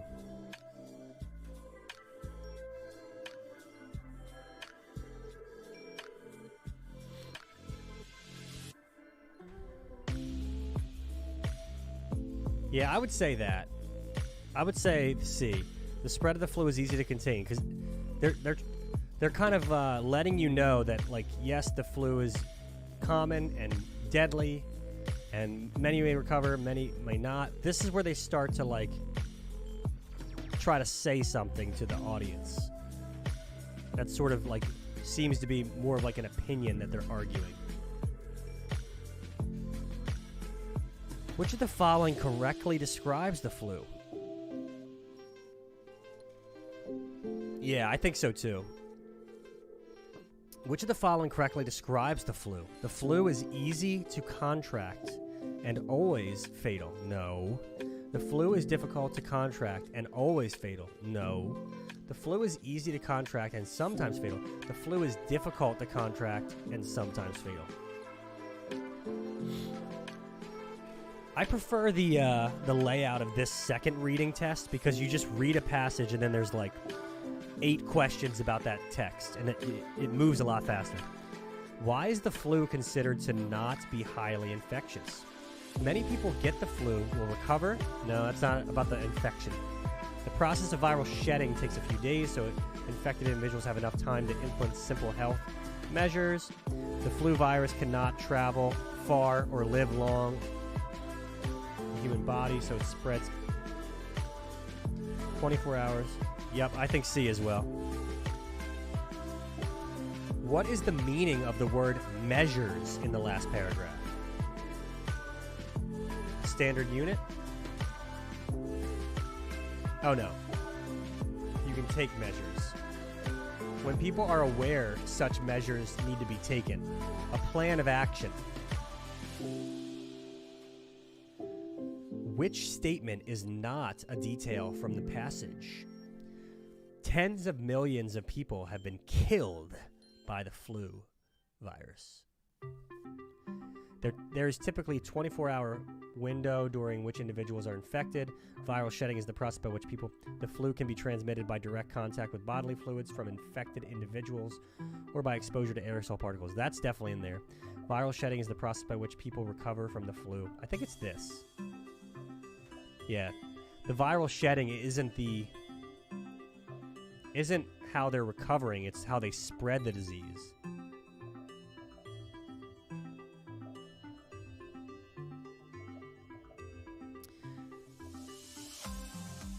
What can the reader conclude from the passage?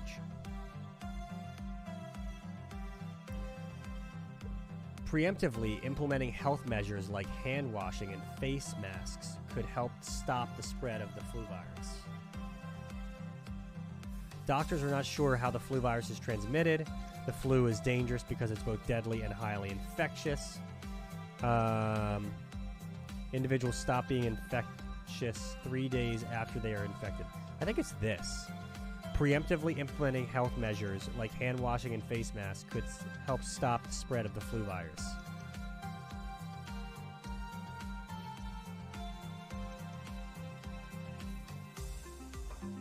I'm going to say A.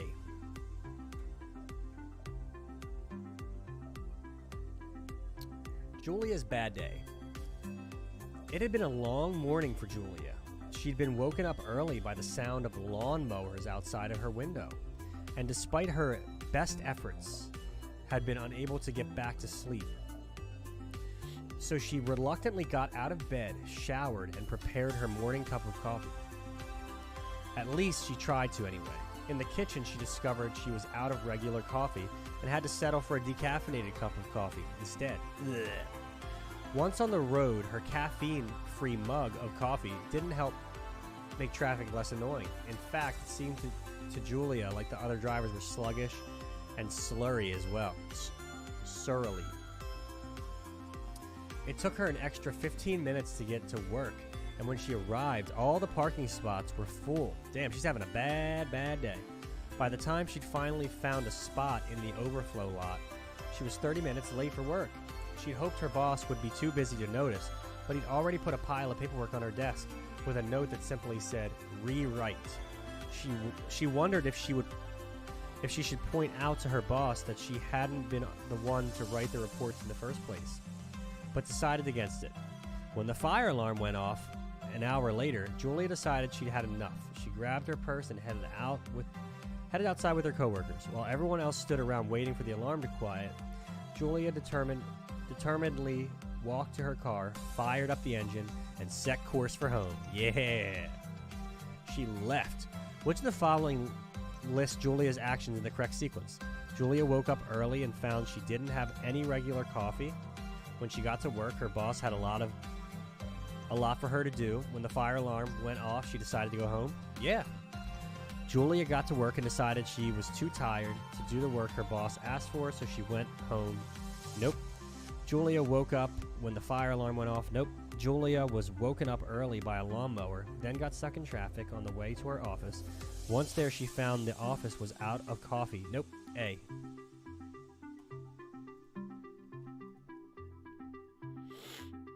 Which of the following is most likely reason Julia did not return to work after the alarm? She was embarrassed, she was tired, wanted to go home, she got stuck in traffic, her boss gave her the afternoon off. I'd say she was tired, man. Tired of that bull. She got stuck in traffic, no. She was embarrassed, no. She was tired of that bull. Which of the following statements based on the passage should be considered an opinion? Julia's boss asked her to do the work to help her coworkers. Nope. Julia was late to work because of traffic. It was irresponsible for Julia to leave work early. Julia was tired because she had been... I'd say that. Say that was an opinion. The passage states that Julia set a course for home. Which of the following is the most accurate interpretation of this sentence? Julia is looking up directions to her house. Julia is planning to drive home. Julia wants to go home but will go back to work. Julia is worried the fire at her office will spread to her home. The passage states that Julia set course for home. Which of the following is the most accurate interpretation of the sentence? Julia is planning to drive home. Because she's tired of that bull. She got out of that How did your barbacoa quesadilla turn out?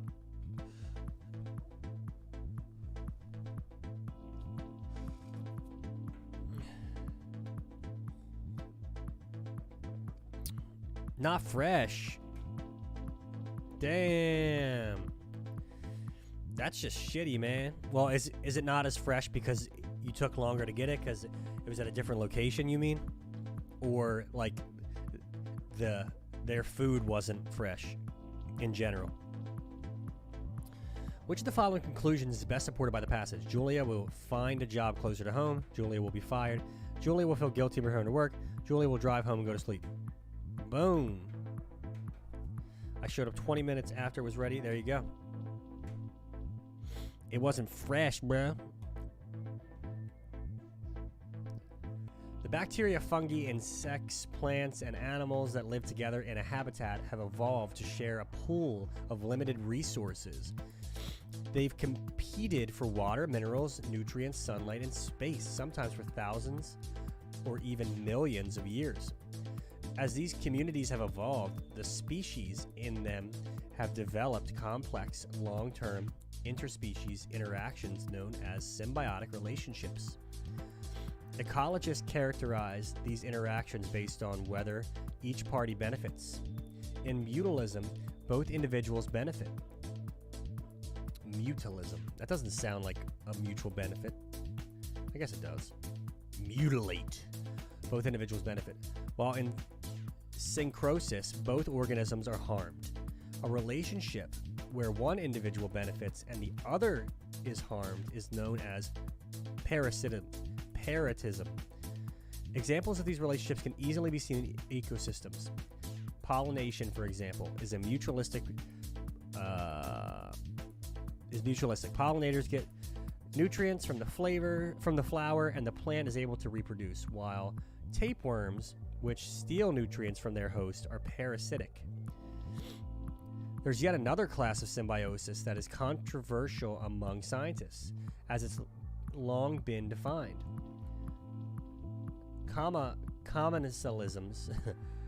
Commensalism is a relationship where one species benefits and the other is unaffected, but it is possible for two species to interact and for one to remain completely unaffected.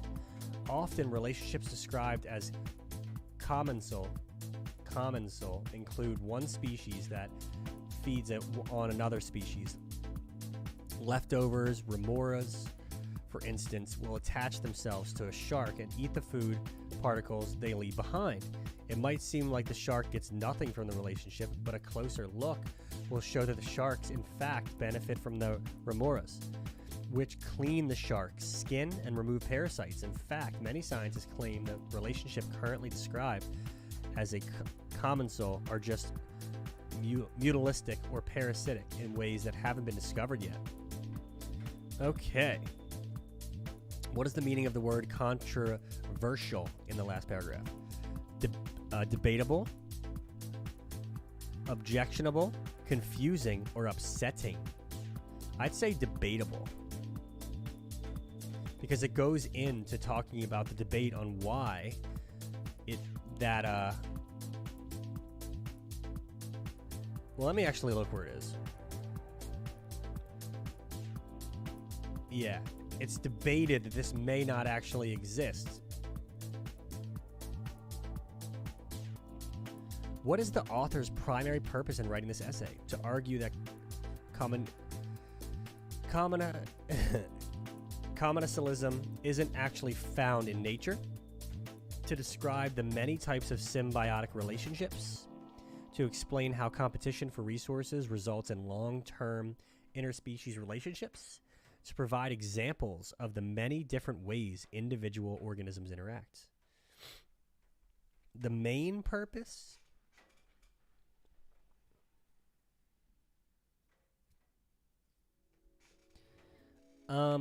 I don't know if this is the main purpose.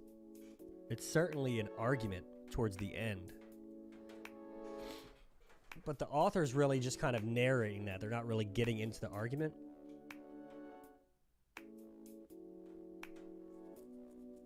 I think it's more about describing the symbiotic relationships.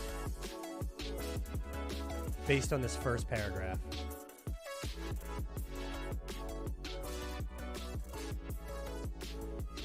Each paragraph is sort of describing a symbiotic relationship. Which of the following is not a fact stated in the passage? Mutualism is an interspecies relationship where both species benefit. Syncrosis is an interspecies relationship where both species are harmed. I don't think they talked about that one. The relationship between plants and pollinators is mutualistic. The relationship between remoras and sharks is a parasitic.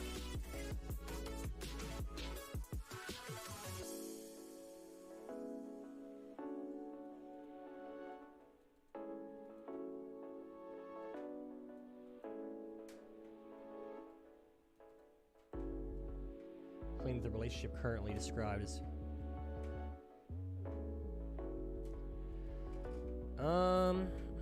the relationship between remoras and sharks is parasitic. Wait, let me see if this is here. Syncrosis.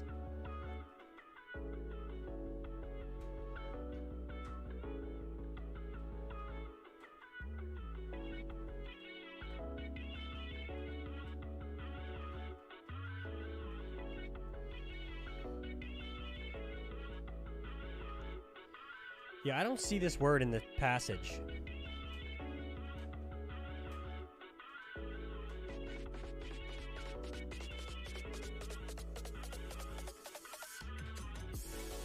That is funny. I didn't realize it was 4 discs. Damn. It's a long game. It still is. I think all of them are really long, right? But yeah, it was considered long based on all that like physical media you had with it. I don't see this word in the passage. Syncrosis.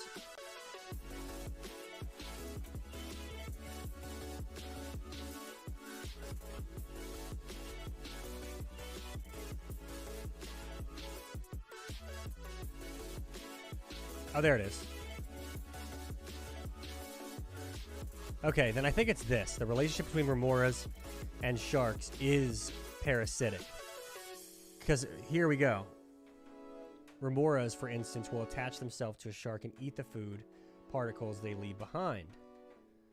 It might seem like the shark gets nothing from the relationship, but a closer look will show that the shark, in fact, benefit from remoras, which cleans the shark's skin and remove parasites. In fact, many scientists claim that the relationship currently described... I think it's this. This is not a fact stated.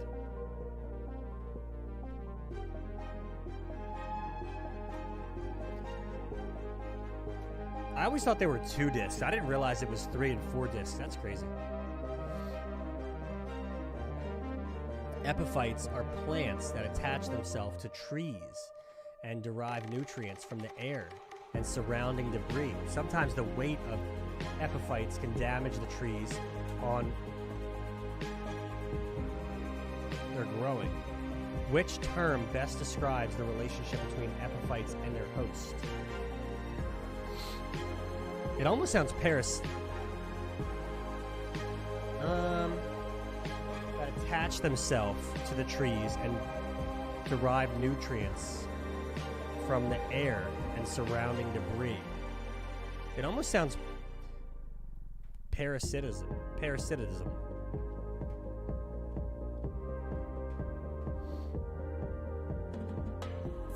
Because it's not helpful to the tree.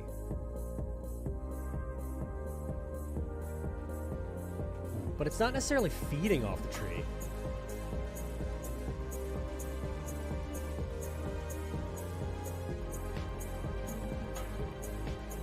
Oh, you know what it is? It's the one where one benefits and the other doesn't.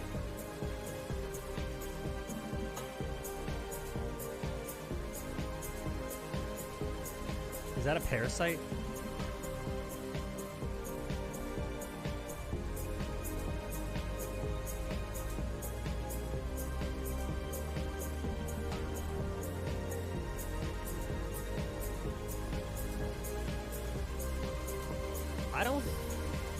Because it sounds like the tree does get affected. Sometimes the weight of the epiphytes can damage the tree on which they're growing. Yeah, I think that too.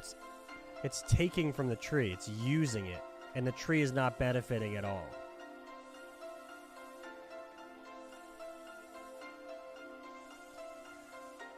Why is commensalism controversial among scientists? Many scientists believe that the interspecies interactions where one species is unaffected does not exist.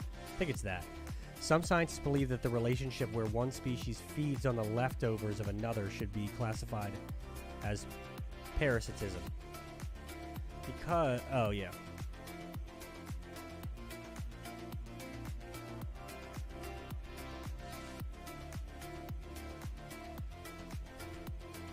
Only relationships among animal species should be. I think it's one. I think it's this. Because that's the question. But is it possible for two species to interact and for one to remain completely unaffected? One species unaffected does not exist. I think it's that. What can the reader conclude from this passage about symbiotic relationships? Scientists cannot decide how to classify symbiotic relationships among species? No. There's plenty of examples of them being classified. The majority of interspecies interactions are parasitic because most species do not get along? No. If two species are involved in a parasite relationship, one of the species will eventually become extinct? No. Symbiotic relationships evolve as the species that live in a community adapt to their environments and each other. Boom.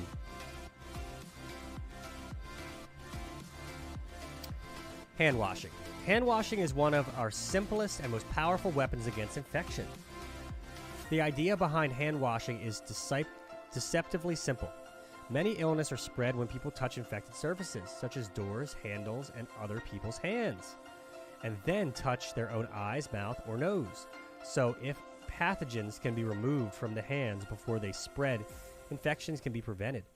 When done correctly, hand washing can prevent the spread of many dangerous bacteria and viruses, including those that cause the flu, the common cold, diarrhea, and many acute respiratory illnesses.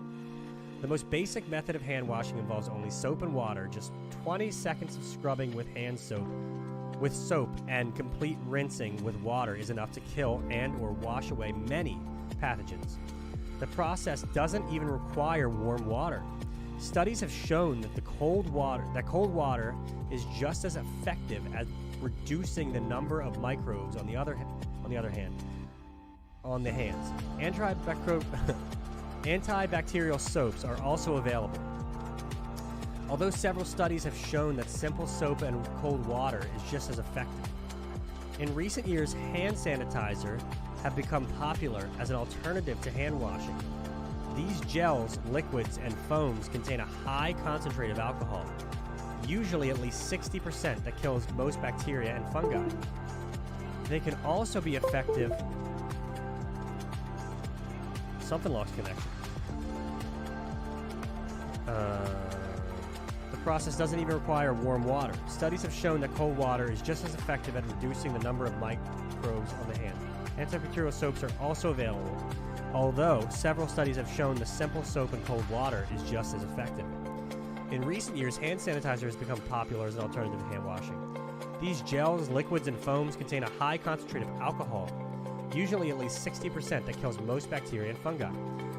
They can also be effective against some, but not all, viruses. There is a downside to hand sanitizer, however, because the sanitizer isn't rinsed from hands. It only kills pathogens and does nothing to remove organic matter. So hands cleaned with hand sanitizer may still harbor pathogens. Thus, while hand sanitizer can be helpful in situations where soap and clean water isn't available, a simple hand washing is still the best option. What is the meaning of the word harbor in the last paragraph? To give a home.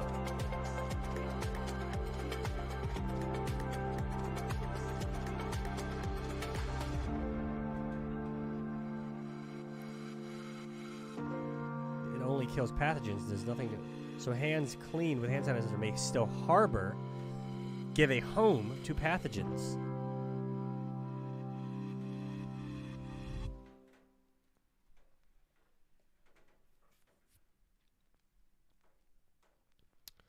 Which of the following is not a fact stated in the passage?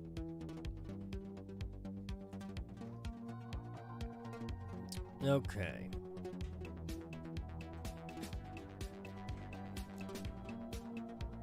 Many infections occur because people get pathogens on their hands that touch their own eyes, mouths, or nose.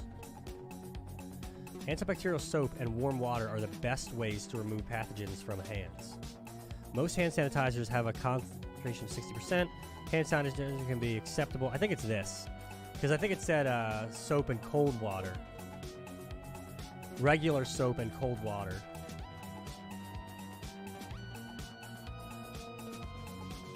Cold water is just as effective at reducing the number of microbes on the hands. Simple soap and cold water is just as effective. So it's not the best way.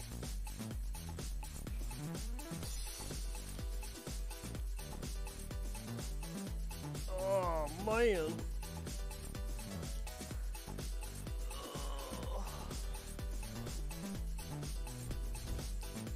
Hand washing is one of our simplest...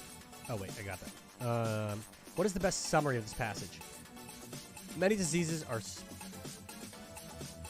Vulcan fired up Final Fantasy, I see. What is the best summary of this passage? Many diseases are spread by pathogens that can live on the hands.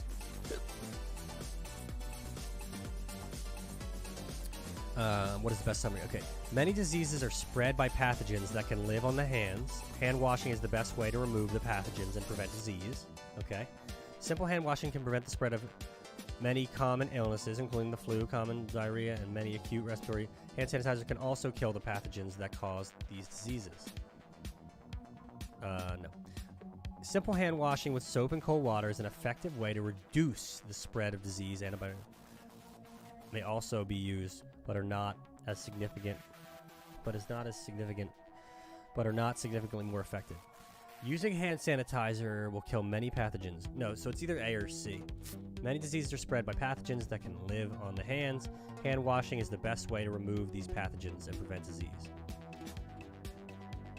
So...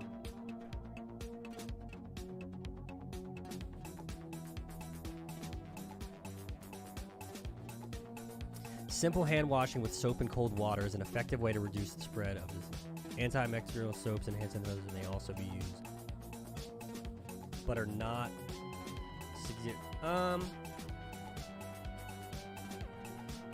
What mods are you using? I think it's either A or C. Many diseases are spread by pathogens that can live on the hands. Hand washing is the best way to remove these pathogens and prevent disease. But this also kind of works. Simple hand washing with soap and cold water is an effective way to reduce the spread of disease. Antibacterial soaps and hand sanitizers may also be used, but are not significantly more effective.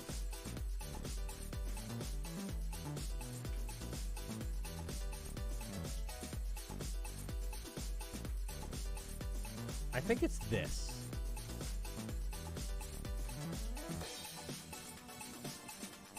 The temperature of water does not affect the efficiency of hand washing, so it can be concluded that water plays an important role in hand washing because it has antibacterial properties, physically removes pathogens from hands, cools hands down, is hot enough, we're going to say removes pathogens. What is the author's primary purpose in writing this essay? To persuade readers of the importance of effectiveness of hand washing with soap and cold water, to dissuade readers from using hand sanitizer, to explain how many common diseases are spread through daily interactions, to describe that many ways of hand washing and hand sanitizer provide health benefits. I'd say it's probably D.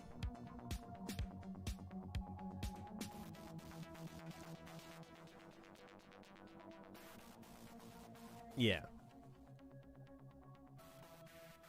What can the reader conclude from the passage above? Hand washing would do little to Hand washing would do little to limit infections that spread through particles in the air. Hand washing is not necessarily for people who do not touch their eyes. Hand sanitizer serves no purpose. Hand sanitizer will likely soon replace hand washing. We don't think the hand sanitizer will likely soon replace hand washing because it doesn't remove the pathogens. Hand sanitizer serves no purpose. Well, it certainly does. Hand washing is not necessary for people who do not touch their eyes, mouth, or nose. Hand washing would do little to limit infections spread through particles in the air. I think it's A. Hand washing is not necessary. Echoes. It adds voice acting. Oh, I think I heard about this. I think Bakpa Soup was playing it.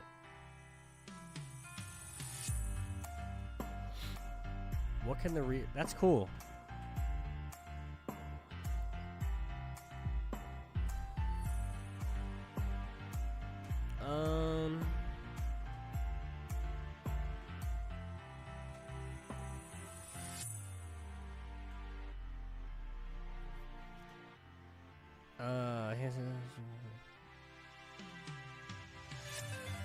I'm going to say hand washing will do little to limit infections that are spread through air.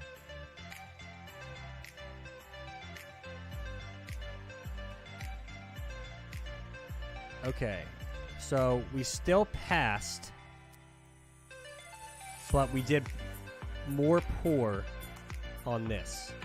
We got 25 out of 30.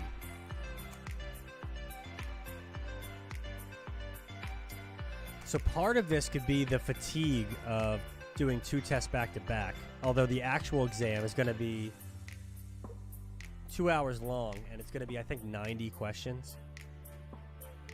The most important part of... Okay, there's the coffee story. It wasn't in the right order. Choose the right type of water. Heat it to the correct temperature. Grind the beans. Then pour the water. So I got those two mixed up. I guess because the first paragraph, it was talking about heating the temperature. And it said, while the water is heating, grind your beans.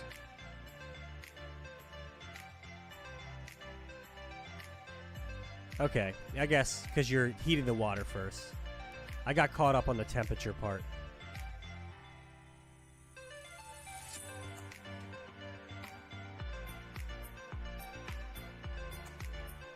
Which of the following statements based on the passage should be considered an opinion?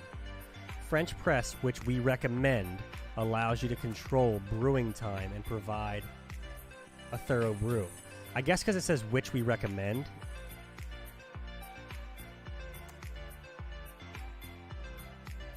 That makes sense. Which we recommend. So using that first person makes it an opinion. That makes sense. I just thought because like allows you to control the brewing time and provide a thorough brew sounds kind of like a fact. Dude, I got slammed on this coffee one. How to brew the perfect cup of coffee. Dude, this is how to use a French press for sure. The passage as a whole describes from start to finish how to make a cup of coffee for the drinker. Okay. Because it gives options on if you like stronger coffee, do this. If you like weaker coffee, do this. So that makes sense. And I even thought that. The spread of the flu is easy to contain because of the viruses do not live long. Your answer. The flu, what is the main idea? I always get the main ideas wrong. The flu is a deadly disease that's difficult to control because people become infectious before they show symptoms. Easy to contain. Man, I cannot get the main idea of the passage to save my life. I still passed though, so I'm happy about that. Dun, dun, dun, dun. Dun, dun, dun, dun, dun.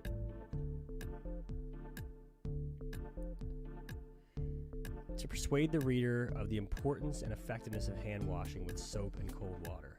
To describe the many ways hand washing Okay, I guess that makes sense. Because they're highlighting that soap and cold water.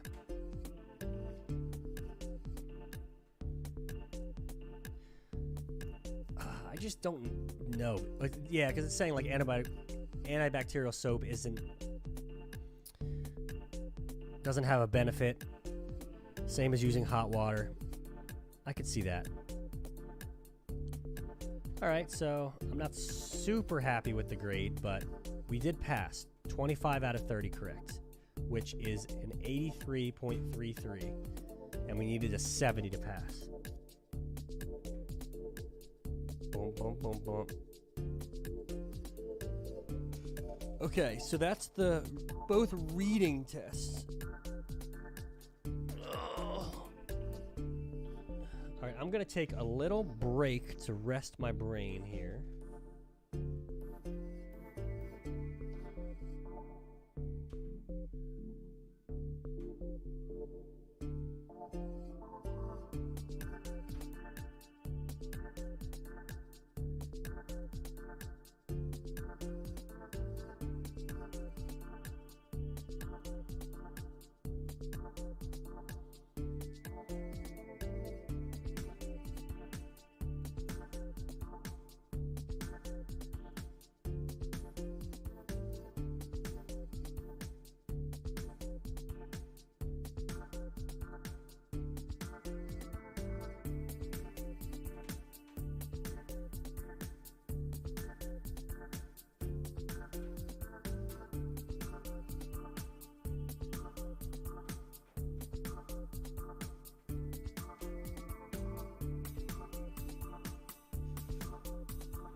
Toss a nickel.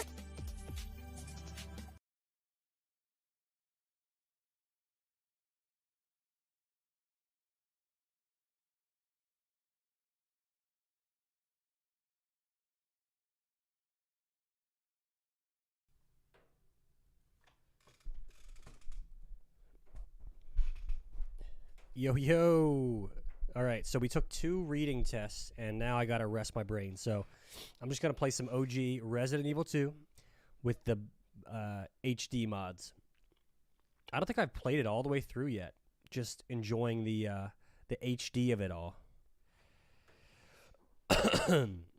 Excuse me a moment.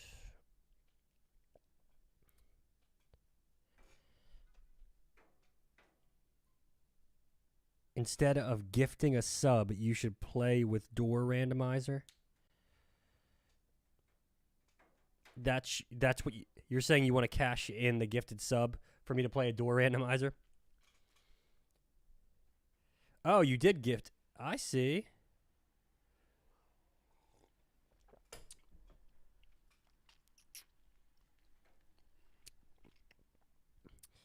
As much as I want to, my brain hurts from doing the tests, so I need like a familiar, relaxing thing. Okay. So I will pay for that gifted sub, sir. Who would you like that gifted sub to go to?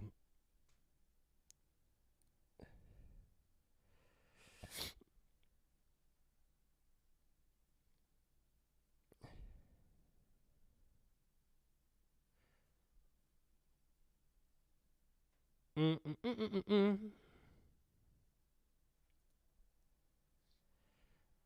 don't think anyone's here right now for me to gift. Or does it gift it to my followers?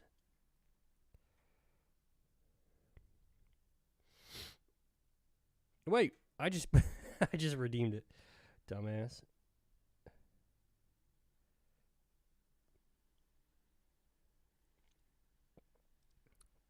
Let's go. Let's gift that sub.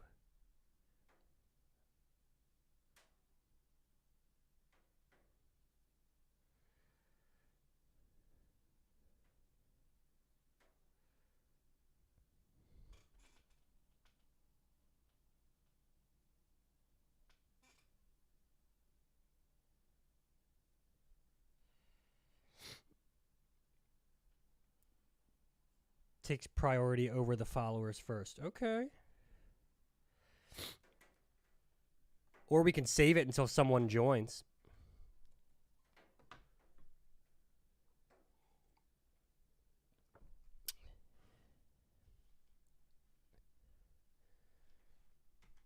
Actually, you know what, Vulcan?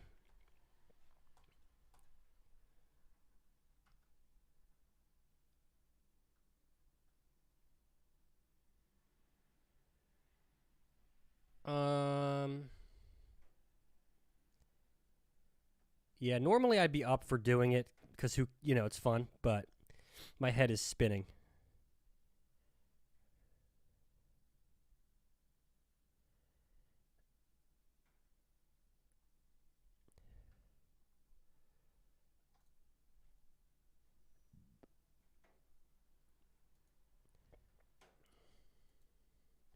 Just a moment. I found something.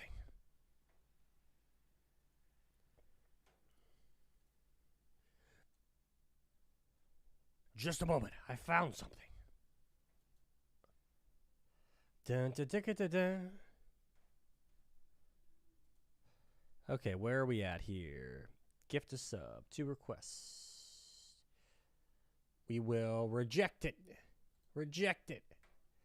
Okay, there you go. It should have been refunded back to you.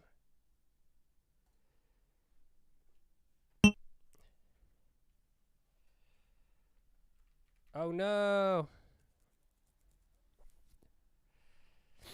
But we'll save that one. Okay, I think I chose... Hang on.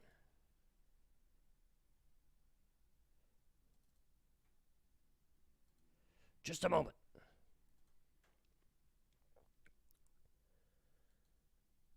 What's the input for controller input? I thought it was X input, but maybe it's direct input.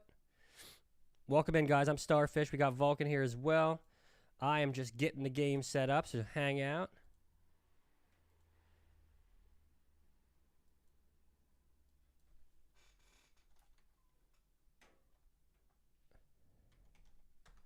Oops. Whoa, that's a big screen.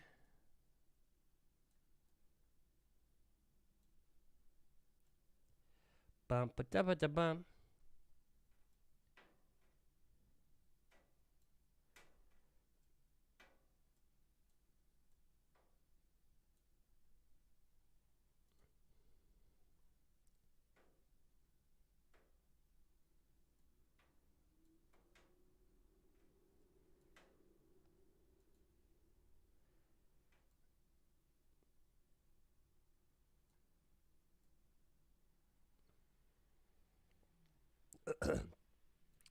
Ooh, that hot sauce is sneaking up on me.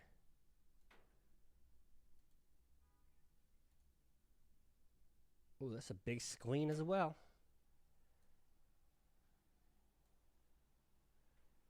There we go.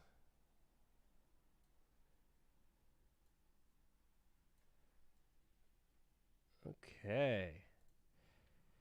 X input is for Xbox controllers. Steam can make a PS5 use Xput, but it's defaults to direct input. Oh, okay. Well, let's fix that. Okay, so here we are. Start RE, full screen. And then you said direct input? Direct input. Steam can make a PS5 use Xput, but its default is direct input. Okay. Yeah, after studying for that test or doing those practice tests, I was like, I just need something familiar.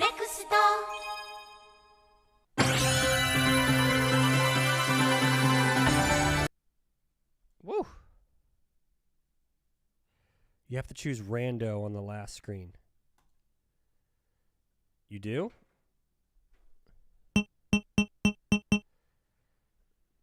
Otherwise, what? It will use the old graphics or something?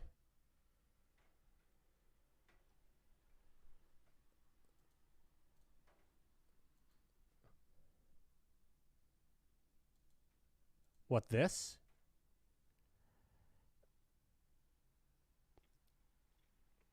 I don't want it to be randomized. I just want to play the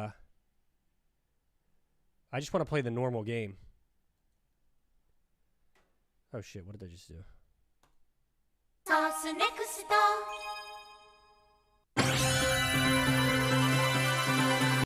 Yeah, just some OG with some better graphics. That's it. Oh, it's in the Japanese config, which I prefer. I love having X as run and square as action. It's like, it makes so much more sense to the thumb. It's so friendly to the thumb. Let's just enjoy some OG Resident Evil on this rainy Saturday. Also, I don't think I've ever played hard mode. Just easy and normal, I think. Resident Evil. Is the game loud to you? It's very loud to me.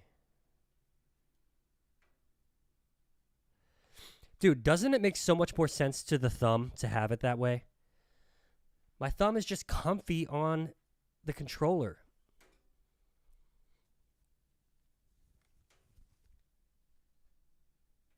Hello, game?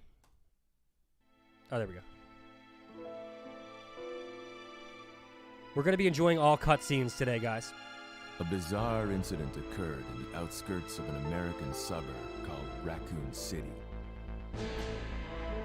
It was later revealed that the terrible disaster had been caused by the T virus, a mutagenic toxin created by the international enterprise Umbrella Incorporated for use in bioweapon experiments. Yeah, it just depends on the controller and the Raccoon City layout. Police Department's Special Stars Unit immediately began investigation in the affair. The case was apparently closed, thanks to the efforts of STARS members Chris Redfield and Jill Valentine. But the Umbrella Corporation's experiments were far from finished. This voice sounds familiar.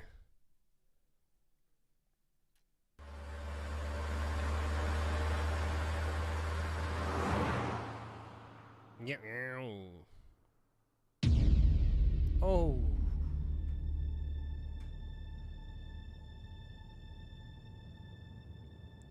Oh, is it Marvin?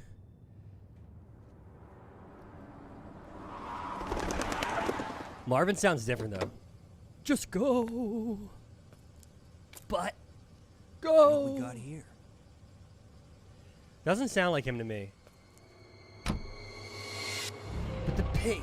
But the case was apparently closed.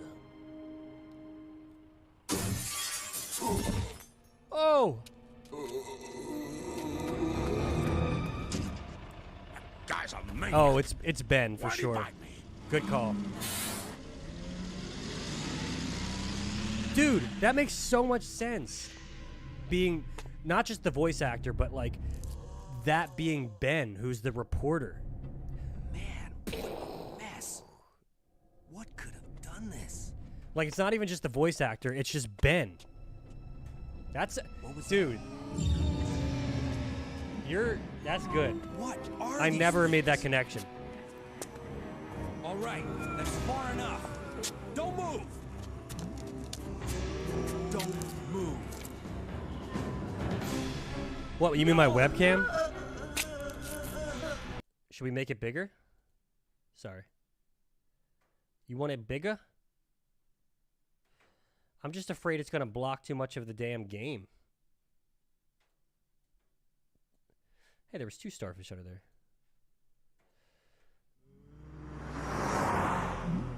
What's going Oh, on? I think I just skipped the I arrived cutscene. in town, and the whole place went Great. insane. The Radio's out. You're a cop, right? Yeah, first day on the Name's job. Leon Great, S. huh? Name's Leon Kennedy. Nice to meet you. Mine's Claire. Claire Redfield. I came to find my brother, Chris.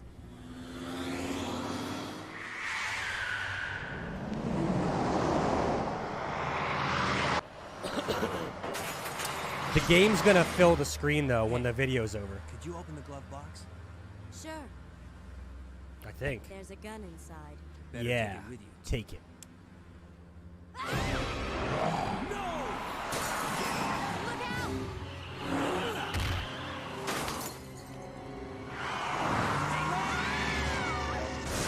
Name's Leon S. You okay? Still in one piece. Get to the station. That maniac's gonna ram us! Run!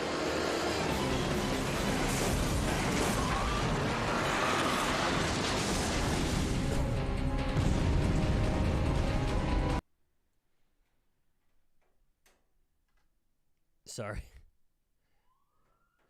Name's Leon S. Shit!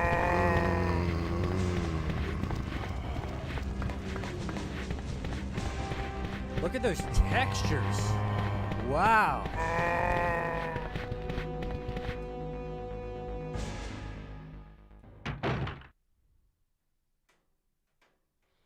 There's a mod coming that's gonna... Oh, I did see that this morning. I saw they showed like when Leon's on the roof with where Mr. X appears. Dude, that is so funny to me that they're remaking the remake with the OG graphics. Like, what? I love it though.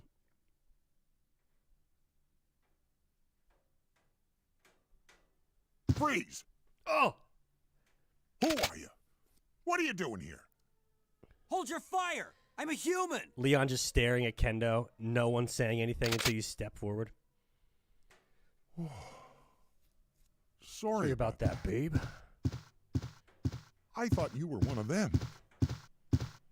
What's going on in this town? Hold on there. I don't have a clue. By the time I noticed something was wrong, the entire city was infested with zombies. Oh, I guess the game's not full screen. Oops. Hang on. Whoop. Sorry about that, babe.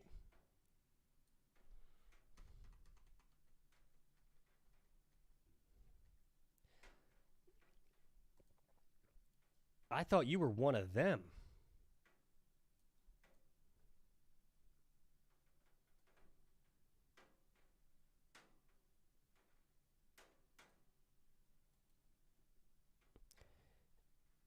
I haven't played Kendo's Cut, but I watched it. I watched it be played.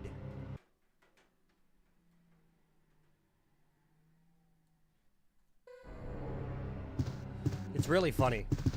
And then, isn't there like Kendo's Uncut?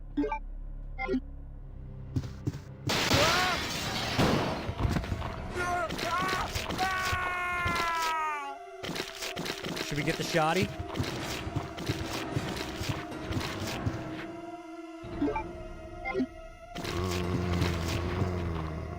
Oh shit.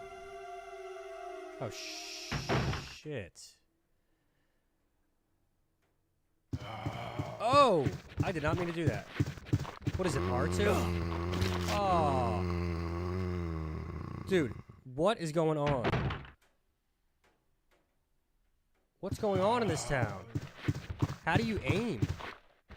And why is my cut angle?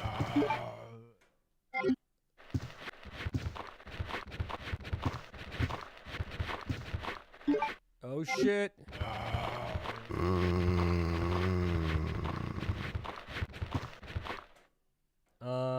Okay. I don't know how to aim. And now the camera angles aren't changing.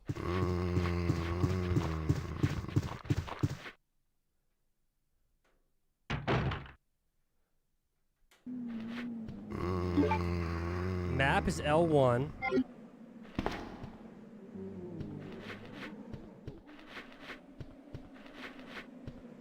Circle is to aim? Hell no.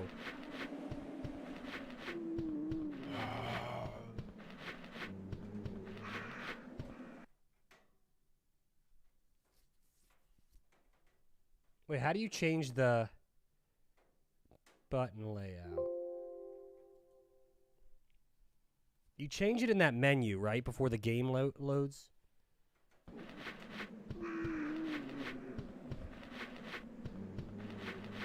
I remember doing that before. Okay, let's try this again. Whew, sorry about that, babe. Hold on. Need those raw inputs.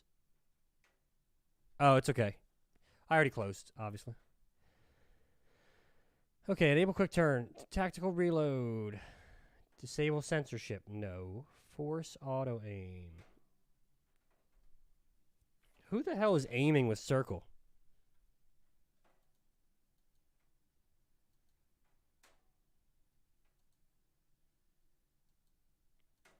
Raw input, maybe?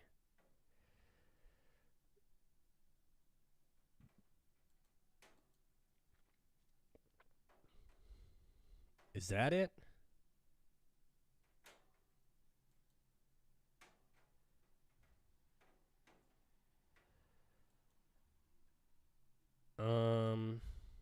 Yeah, we should be able to.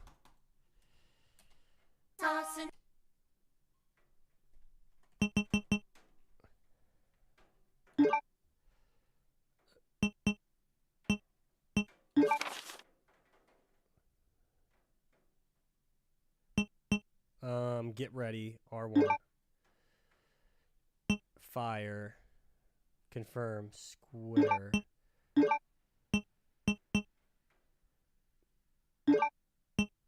Okay. I think that's it. Wait, status.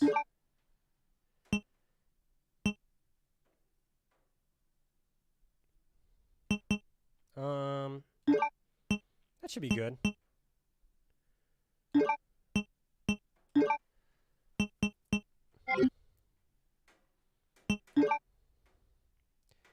Okay. I think we're good now. Resident Evil 2.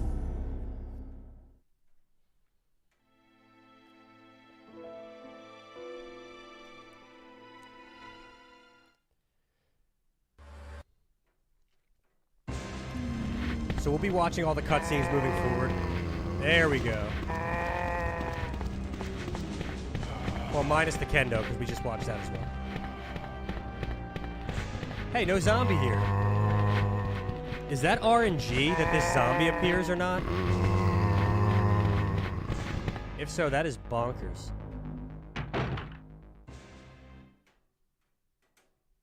I didn't realize that. Who are you? What are you doing here? Oh, we can't skip it, right? Hold your fire! I'm a human! Ooh, sorry about that, babe. Sorry about that. I thought you were one of them. What's going on in this town? What's going on in this town? Hold on. I don't have a clue. Darling. By the time I noticed something was wrong, the entire city was infested with zombies. Damn, that's crazy, But you dude. should be safe inside here. I'm keeping a close eye on things. I'm keeping a close eye on things. But don't you worry, girlie. I'm keeping a close eye on things. Dude, having quick turn is legendary.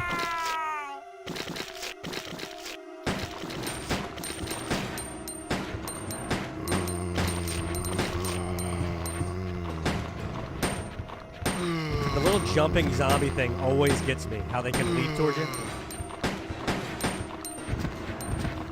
Don't leap. No! That was a clean hit. What's the matter with that guy? I forgot that we're on hard mode. I'm like, why aren't these guys dead yet? The crit? I cannot believe there's a critical hit on this gun. That has not always been the case. Wait, how do you tactical reload? Triangle. He's got an arm off.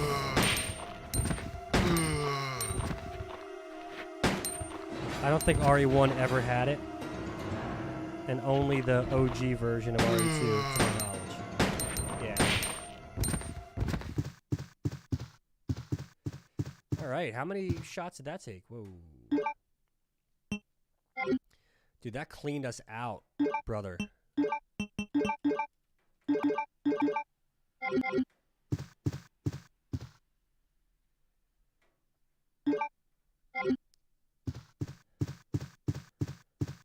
Absolutely devastated our ammo. The GameCube version, I see.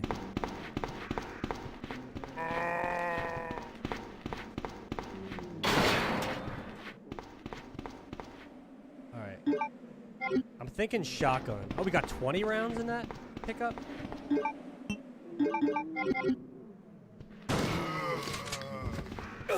No!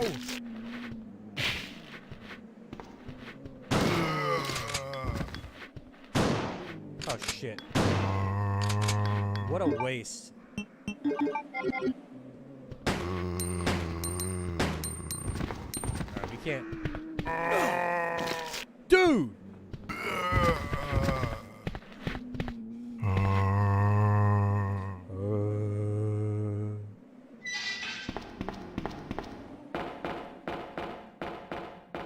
Bad boy.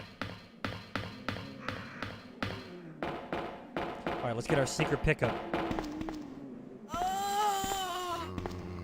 Wait, there's no secret pickup? This is hard mode. Stay over there. Whoa!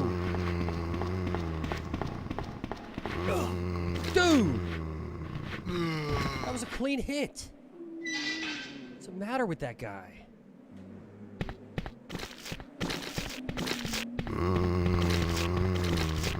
Now I'm kind of concerned about hard mode.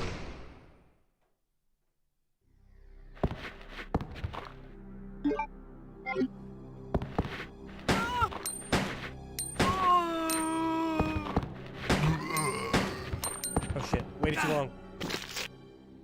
Dude, I'm not good at that, timing that. Making him stumble and getting by him.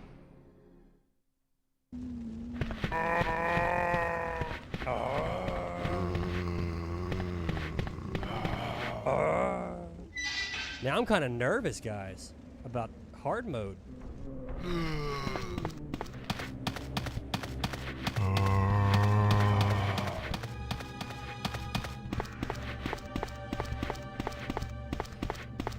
Oh man, the soundtrack in this game is so damn good. Is there no herb, or is it over here?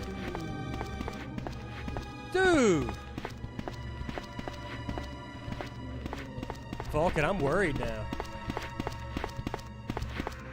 There's no herb in the bush.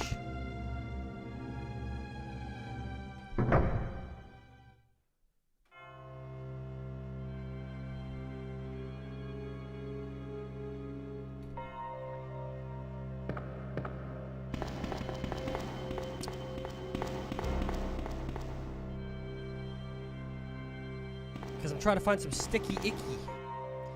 I'm a police officer looking for my weeds.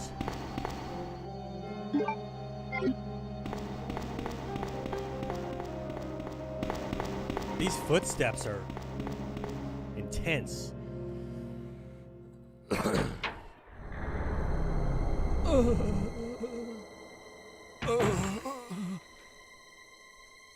Oh, man. Who are you? Oh, you must be the new guy. Leon. Who are you? Sorry, but it looks like The days your before party has been cell phones canceled. were in wide use, you know? What happened? About 2 months ago, there was this incident involving zombies in a mansion located in the outskirts of this city. Chris and the other STARS members discovered that Umbrella was behind everything. They risked their lives to reveal the truth, but no one believed them. Not long after that, all this started to happen. Hang in there. Don't worry about me. Just rescue the survivors in the other rooms. Here, take this key card. You should be able to unlock the doors in the hall with this. Now go.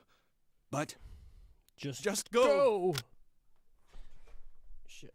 Fine, But but I'm coming back for you. Just hold on. But Harbo got me worried. Let's go use this key card.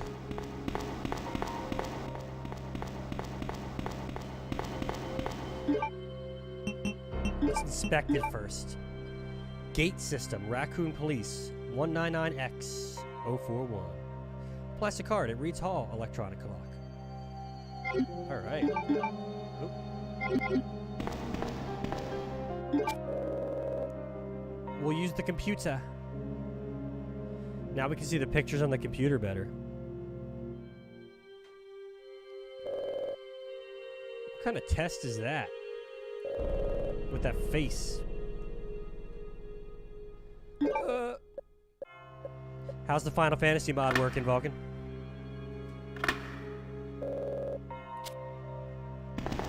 Let's roll. Quick turn alone is huge.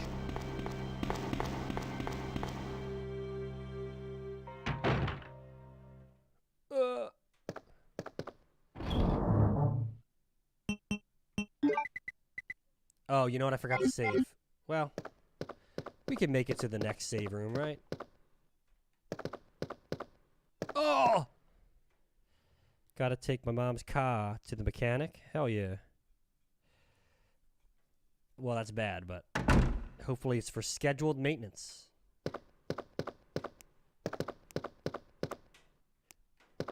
Caution, cleaning in progress.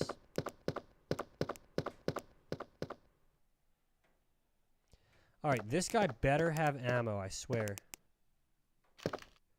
Whew. They're still generous with the ammo, but the enemies take a lot more. The health is surprising. Less health. Oh! Yeah, I'm about to get chopped. Oh! That got me from caution to danger. Shit. This game's not messing around.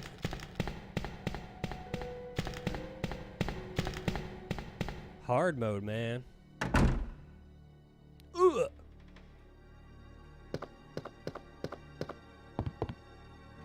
At least it's not the B scenario. I want to get a look around this room because there's like a ton of stuff chilling.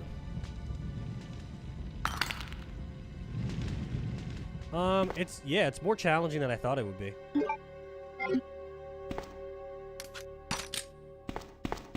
Look at Leon loading like a boss. No ammo? I think that's in 3. Okay, those are just scribbles. It looks like there was a recent accident here. What? Operation report. The Raccoon Police Department was unexpectedly attacked by zombies. Many have been injured. Even more were killed during the attack. Our communications equipment was destroyed, and we no longer have contact with the outside. We have decided to carry out an operation with the intent of rescuing any possible survivors, as well as to prevent the disaster from spreading beyond Raccoon City. The details of the operation are as follows. Chief Irons has voiced concern regarding the issue of terrorism due to a series of recent unresolved incidents. On the very day before the zombies attack, he made the decision to relocate all weapons to scattered intervals throughout the building as a temporary measure to prevent their possible seizure. That's a good idea, bud. Unfortunately, the decision has made it extremely difficult for us to locate all the ammunition caches. It has become our top priority to recover these scattered munitions to unlock the weapons storage. As stated earlier, it will be extremely difficult to secure all the ammunition. However, a considerable supply still remains in the underground weapons storage. Unfortunately, the person in charge of the card key was used to access the weapons storage is missing, and we have been unable to locate the key. One of the breakers went down during the battle, and the electronic locks are not functioning in certain areas. It has become a top priority to restore power in the power room and secure the locks. September 27th, 1 p.m., the west barricade has been broken through and another exchange ensued. We sheltered the injured in the confiscation room on the first floor, temporarily. 12 more people injured in the battle. Recorder, David Ford. 3 additional people were killed following the sudden appearance of an as-of-yet unknown creature. This creature is identified by missing patches of skin and razor-like claws. I think we've met. However, its most distinguishing characteristic is its lance-like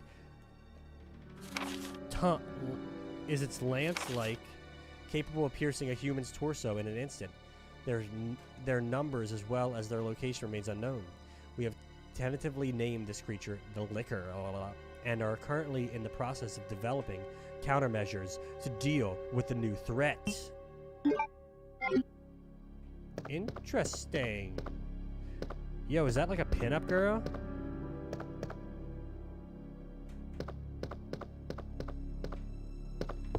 It's really cool. It looks like an operation map. It's really cool seeing this room in such detail. Do you like the retcon that Licker are just zombies that ate too much?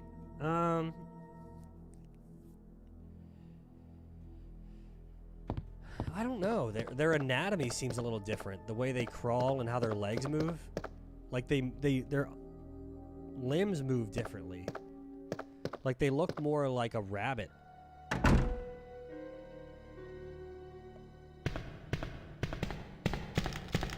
or something of that nature. Come on, critical hit.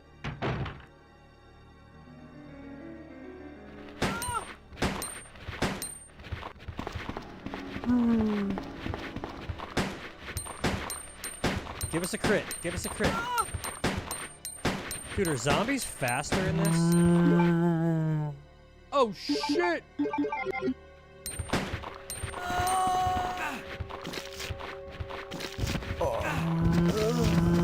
No! I didn't save!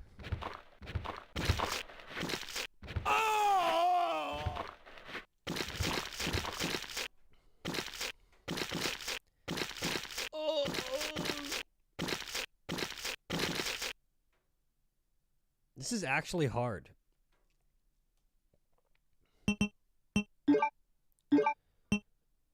Resident Evil 2.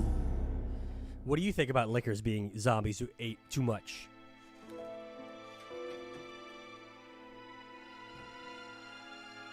A bizarre incident occurred in the outskirts of an American suburb called Raccoon City. It was later revealed that the terrible disaster had been caused by the T virus, a mutagenic toxin created by the international enterprise Umbrella Incorporated for use in bioweapon experiments. The Raccoon City Police Department's Special Stars Unit immediately began investigation in the affair. The case was apparently closed, thanks to the efforts of STARS members Chris Redfield and Jill Valentine. But the Umbrella Corporation's experiments were far from finished.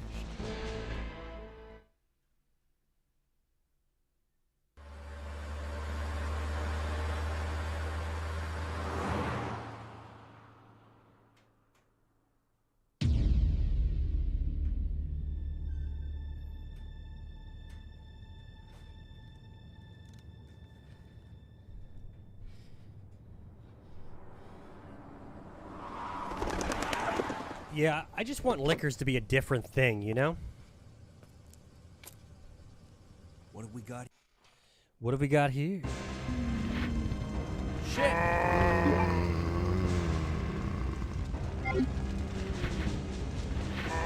Wait, it's not working. Shit!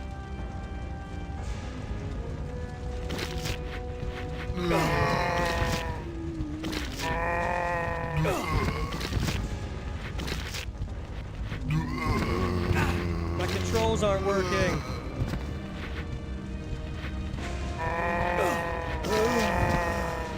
No! 2 dies already.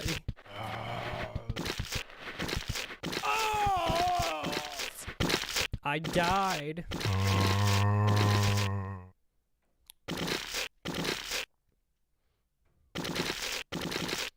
Let me check.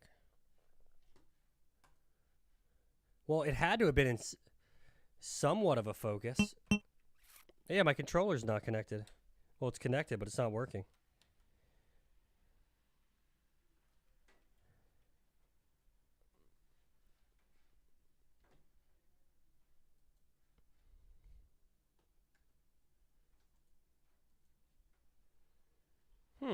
That's weird.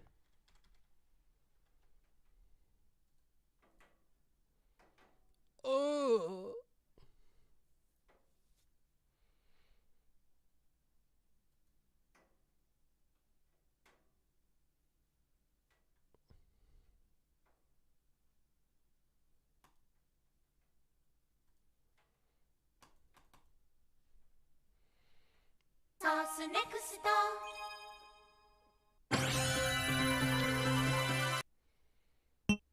There it goes. That was weird.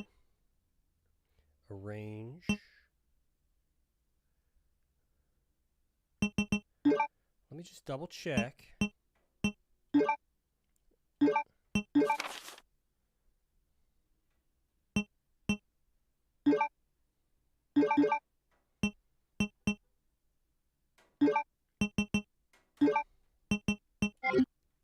All right, it does in fact have my settings. Resident Evil 2. Resident Evil. I will say that hard mode is significantly harder. Zombies take just a ton more ammo.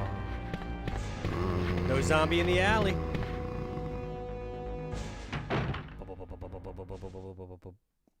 Freeze! Who are you? What are you doing here? Hold your fire! I'm a human.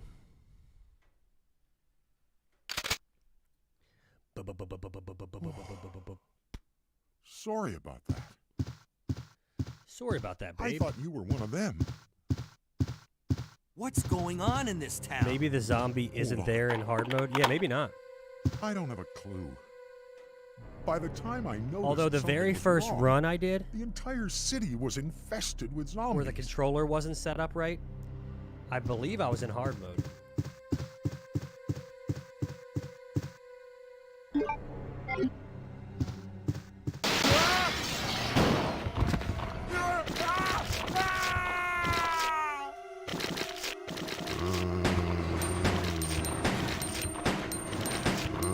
Get him, Leon, get him!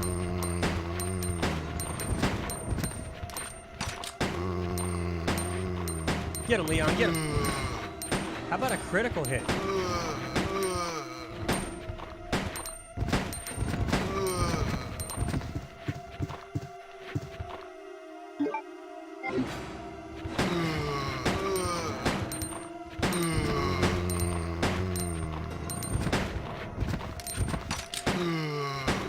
Dude, none of them have died yet. That's crazy.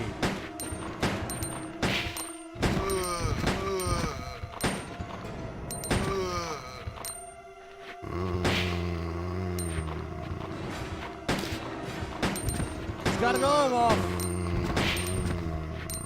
There we go. Nice shot, Leon. There we go.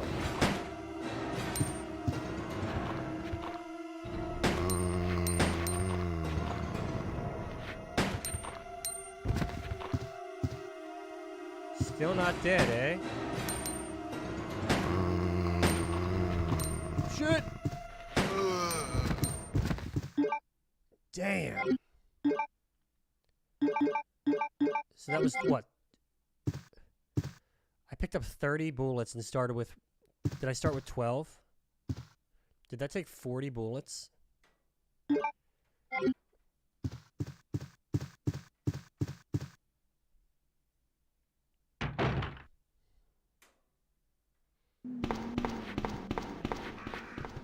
They still definitely give you plenty of handgun ammo. I'm concerned about the boss fights, though. Shit.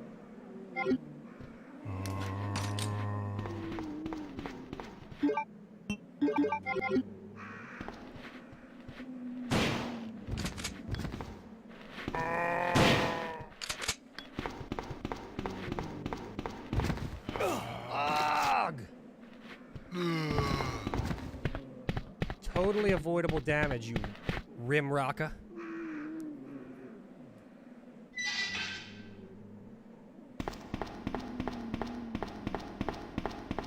I can't believe they got rid of my hidden herb and handgun ammo in this trash can. How's a guy to survive in this infested city? No! I just cannot get a break. Leon cannot get a break.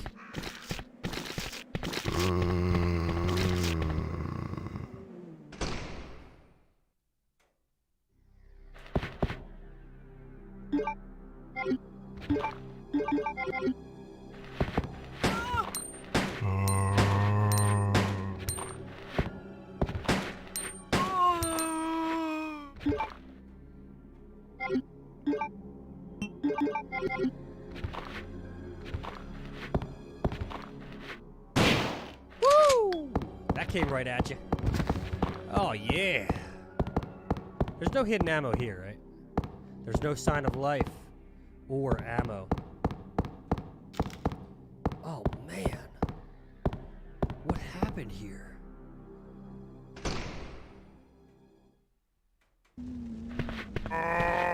No! Stay over there. I just can't mess around in this run.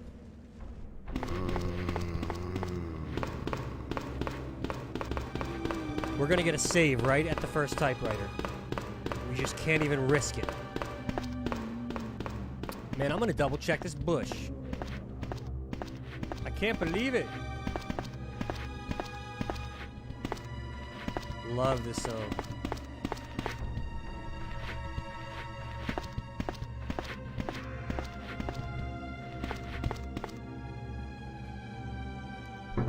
I just can't believe it.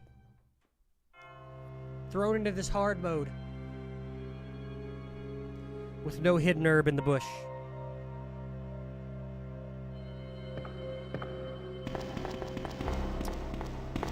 Alright, let's go talk to Mob and... I just cannot believe it. Oh, man. Who are you? About 3 months ago. You must be the new guy. Leon. Sorry, but it looks like your party has been canceled. What happened? About 2 months ago, there was this incident involving zombies in a mansion located in the outskirts of this city. Chris and the other STARS members discovered that I know. Umbrella was behind That's the least of my problems right now, bro. They risked their lives to reveal Looks like the your truth. party's been canceled. But no one believed them. Not long after that, all this started to happen. Hang in there. Don't worry about me. Just rescue the survivors in the other rooms. Here, take this key card. Looks like You your should be party's able to been unlock the doors in the hall with this. canceled. Yeah. Now go. But just go. Who do you think JoJo is? Fine, but I'm coming back for you. Just hold on. Yeah, dude, we were gonna put these party hats on and drink coffee. But your party's been canceled. This is harder than the Resident Evil 3 hard mode.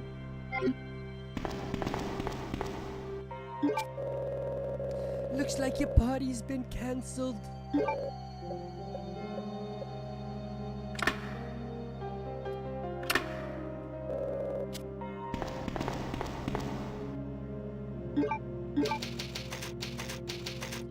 Leon Max. What's Leon Max?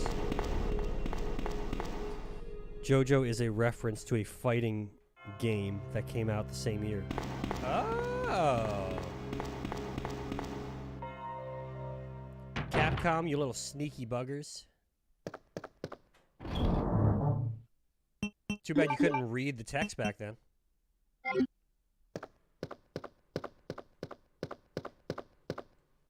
Oh, what was that? Looks like your party's been cancelled.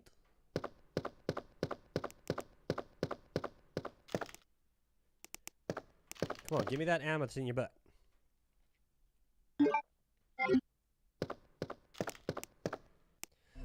Oh, man. What the hell is that? Oh boy. The brain is on the outside.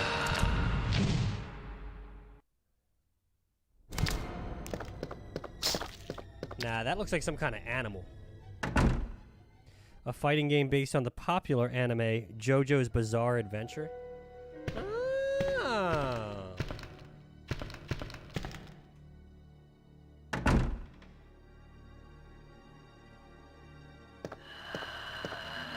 You stay up there, cowboy.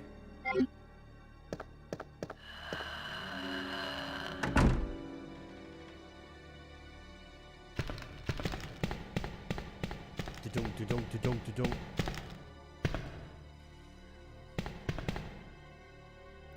feel like I don't even need to grab this until we get the club key, but I guess I can stow it away. We're doing better this time, though. We have 1 shotgun shell, and we're on fine with an herb. The liquor put me in danger last run. It looks like your party has been cancelled.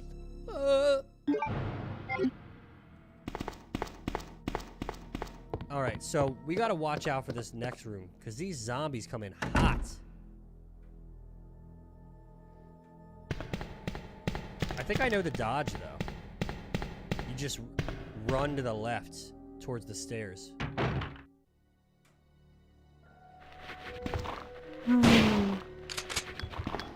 Looks like your party has been cancelled.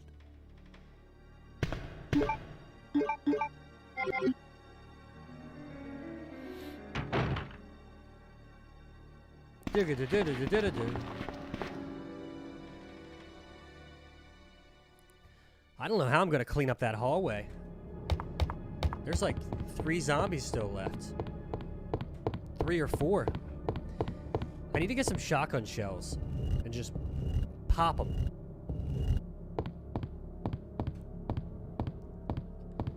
Look like your statues have been pushed. So what's getting done on your mom's car? Yo, look at those details and those Roman statues. Woo-wee. We can even read the sign.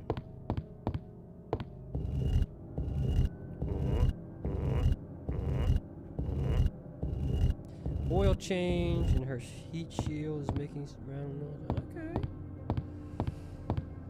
Yeah, after all my work on my 2 front tires, I still need to get a couple more things done with that and get an alignment. And then it'll be time for an oil change.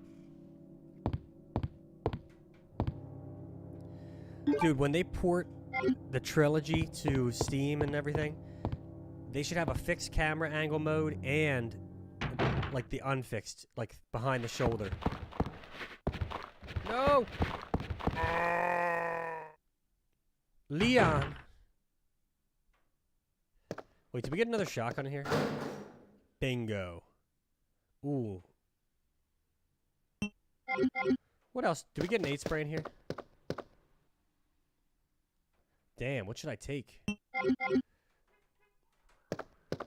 I'm gonna take the shotgun and clean up that alley.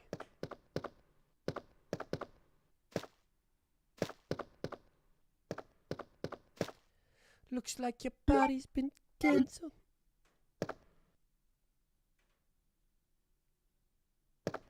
They're gonna have to rebuild it, man.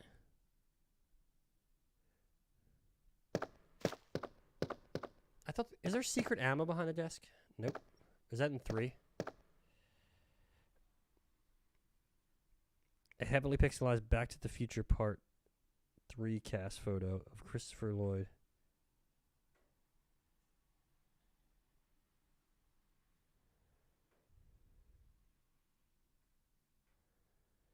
What? Is that true? What, on this billboard?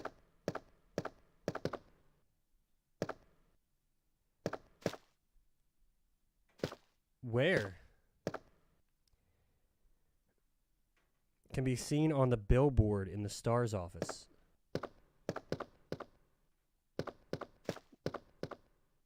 Oh, yeah, look.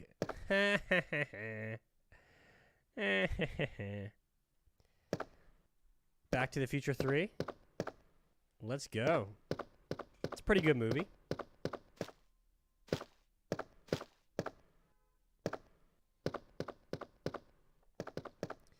Check out these stars. Yo, that dude's got some long ass hair. Is that Forrest?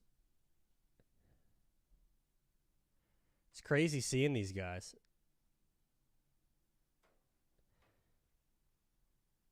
Jill creeps me out.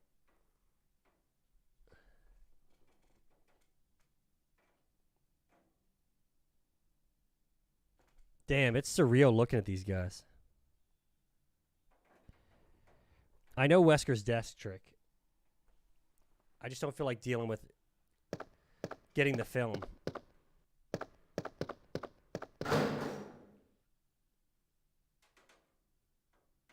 Alright, I'm gonna go take care of those zombies.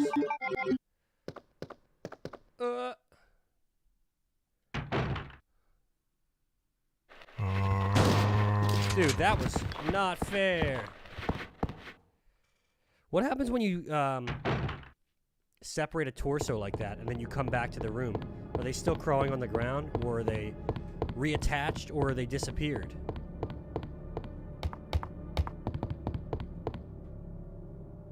We're about to find out.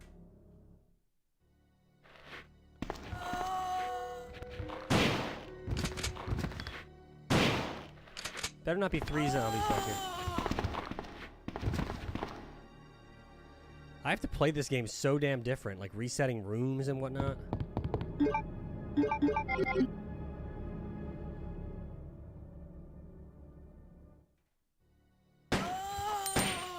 Oh, critical hit in 2. Yeah.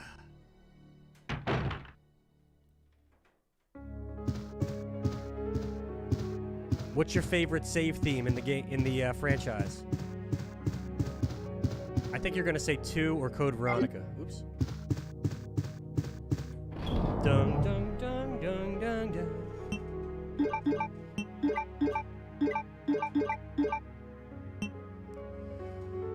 Okay, let's. I'm not gonna use the knife. It's too risky.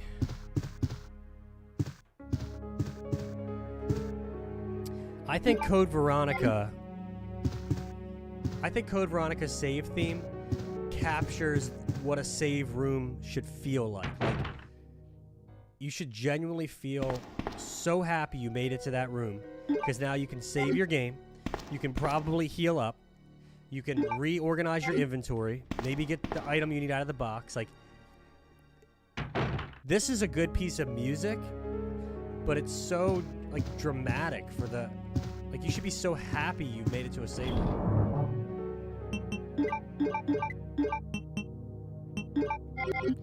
I never noticed this was like a clear drawer for camera equipment. That's cool. Makes perfect sense. But it's like a clear lockbox.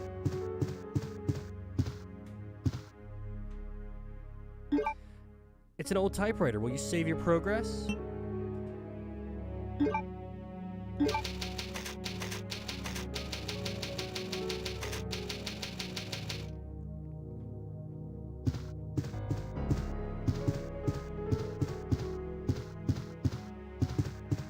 Is there a red herb in here? Nope. Why was I thinking there's a red herb in here? I thought there was one in the corner right there.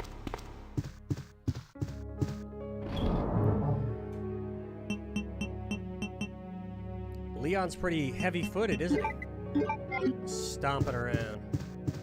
Alright, let's go get that aid spray and the unicorn medal from the STARS office.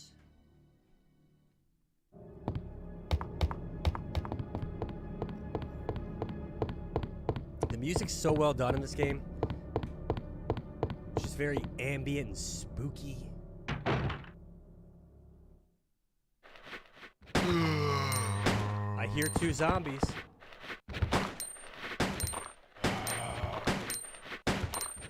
Did he reattach? Not this time, clown.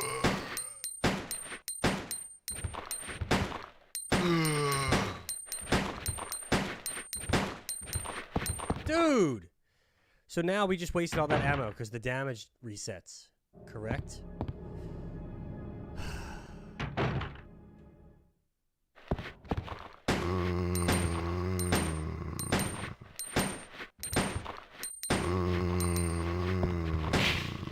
Yeah!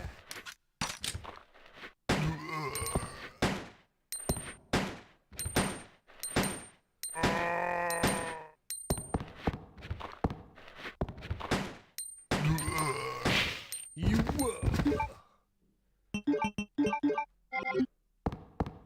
Well, at least they still give you a shit ton of handgun ammo. You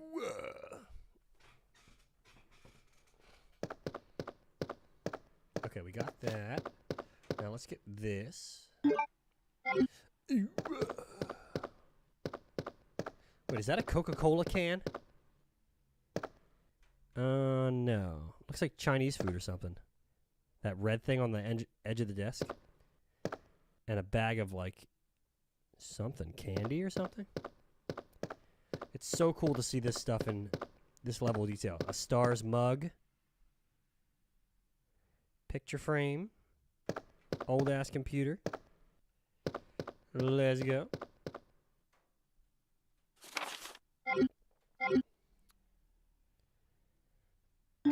Look at that metal. Leon! I've debated buying Chris's leather It's good jacket. to see there. you're still among the living. It looks like we're not gonna find your brother here after all.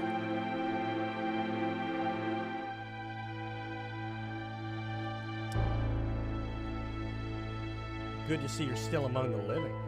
There's no reason for us to stay any longer than necessary. Let's split up, look for any survivors, and get out of here. Right. One last thing. Here's a radio. Take it. Good to see you're still among the living. That way we can keep in touch if anything happens. All right. Well, see you later, Claire. All right, let's go sneak by this liquor.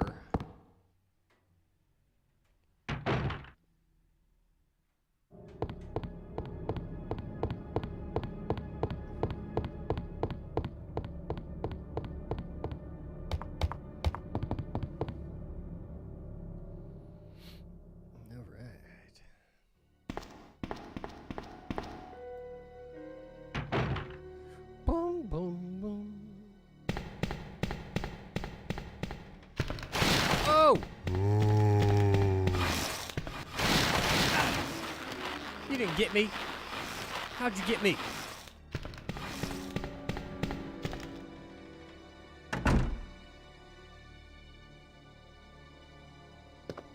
Oh, shit. Damn, liquor. I posted my 2 favorite variations of the RE save room themes. Okay. I'll check them out. My favorite's still from the OG.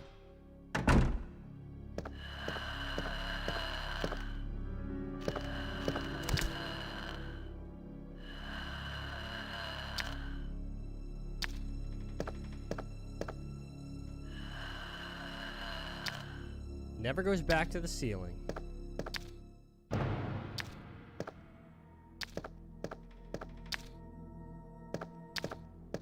Whoa!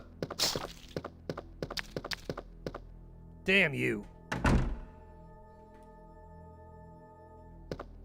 Dung dung dung dung dung dung.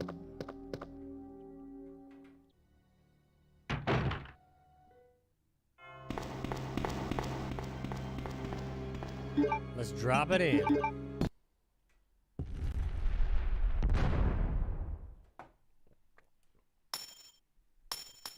Bing, bing.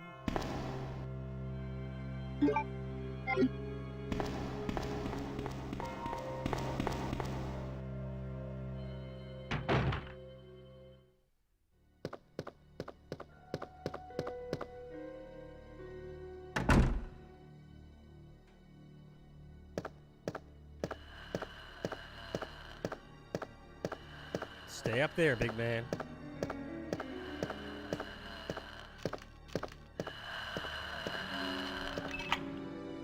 You stay up there.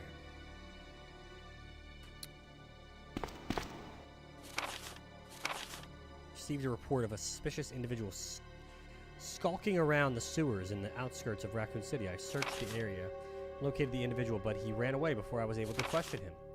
I recovered the following items: a small amount of C4 plastic explosive, an electronic detonator, 9x19 parabellum rounds, infrared scope broken.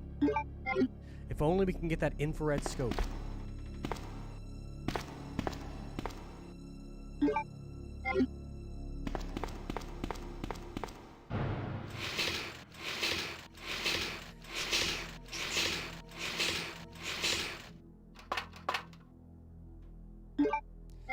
skulking around the sewers.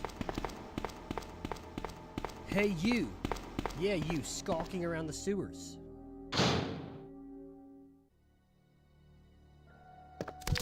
Shit!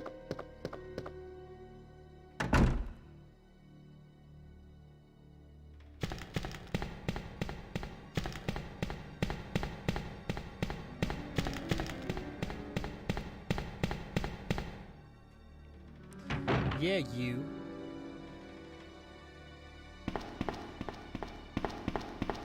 Alright, let's save it again. I'm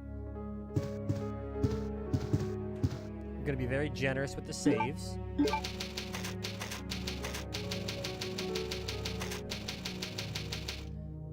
Alright.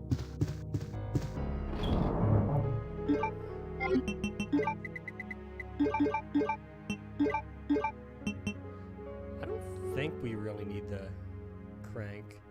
Although we could ditch it soon.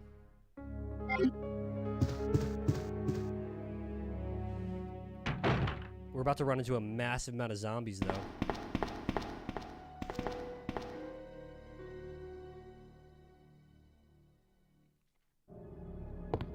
Shit. Oopsie.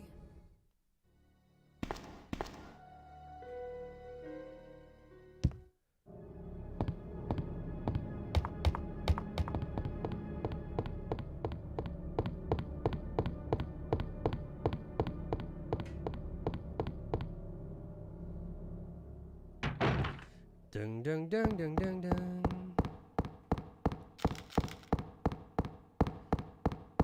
Is there a red herb here? Nope. 2 doors, that's it.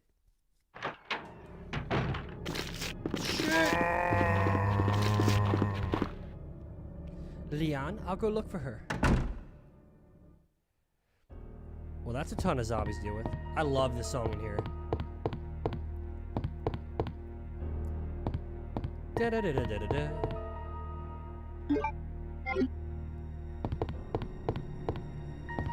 Dun dun dun. Da da da da da da.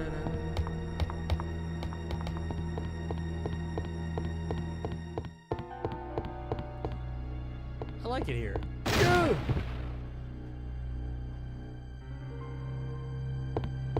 Da ba da ba da ba da.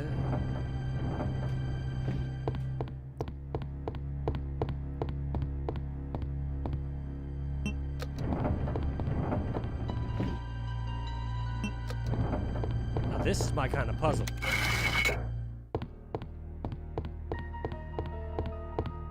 It's funny, as much as I love Resident Evil, I do not enjoy tough puzzles. Alright, so we want to go out here. Yes. Dibba-dibba-dibba-doo.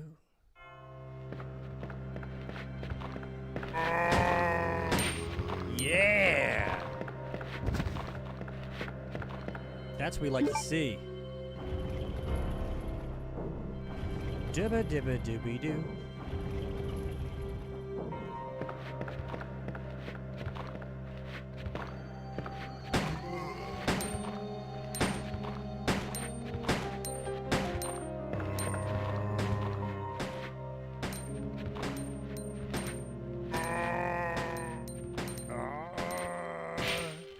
Yeah.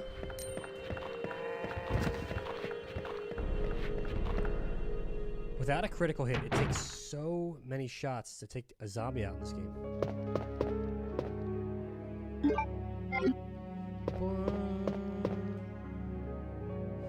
So with the 2 drawers you can unlock with the small key, I think you get handgun parts or an aid spray.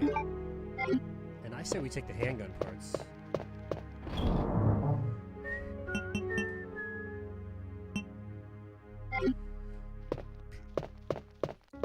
Let's lock in a save.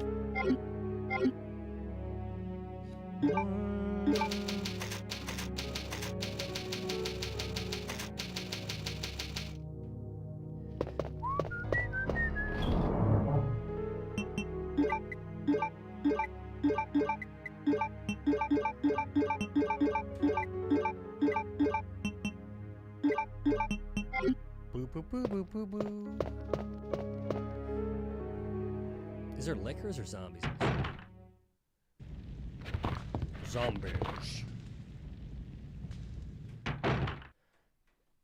But the case was apparently closed. Don't attack me. They probably do some major ass damage.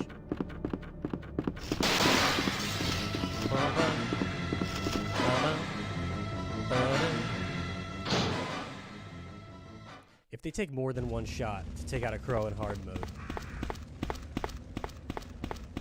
then it really is hard mode.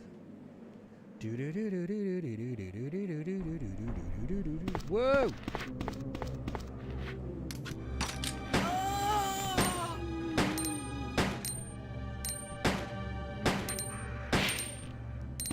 Got her.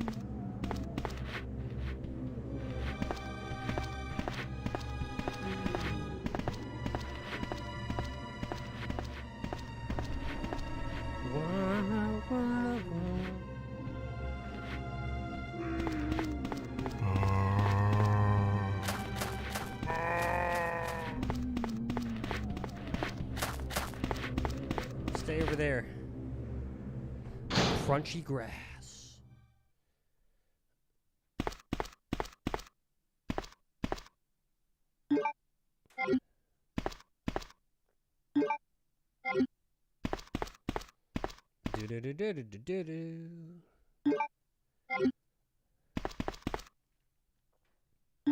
Might as well save again, right?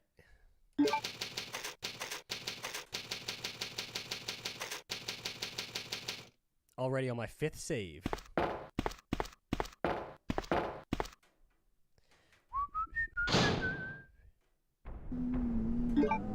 Welcome back. When are you taking the car? I've saved it 5 times already.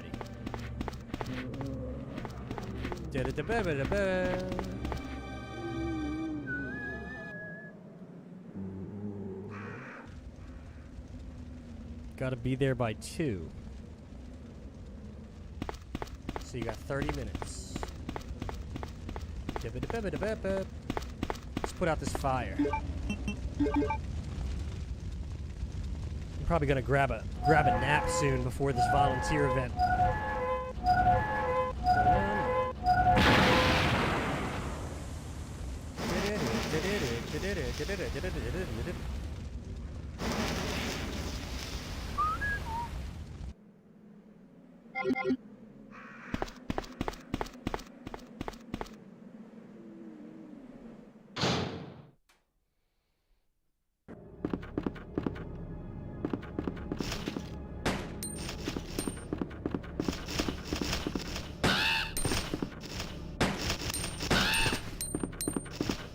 It does take more than 1 shot now. It takes 2 shots to kill a crow.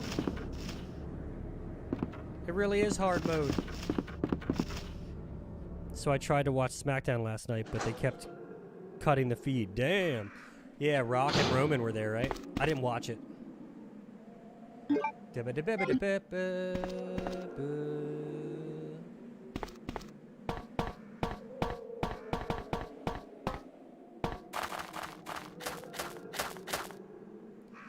You know what? I don't even need to come down here right now.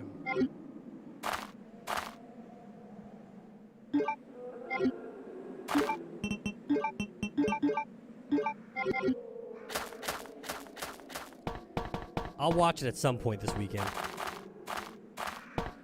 After like the 20th cut. Yeah. Screw this. I'm done.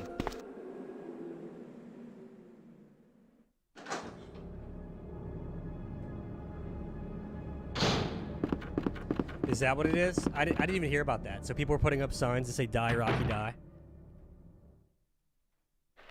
Damn. Got him.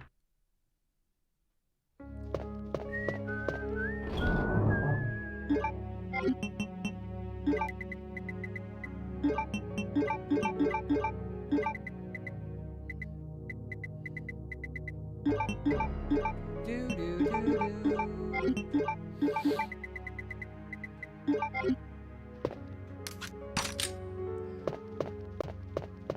Let's take care of these two zomboys. Only one, but it was on the side. Oh. So it was showing like the whole night. Until someone had to get rid of it.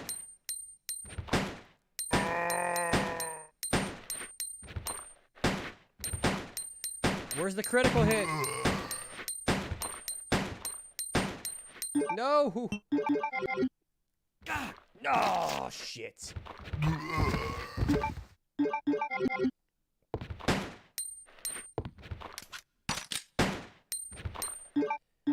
Damn zombies in this hard mode.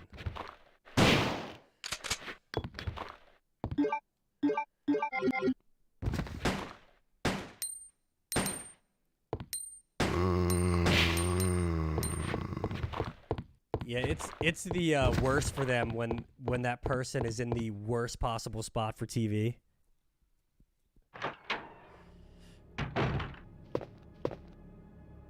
Finally got it.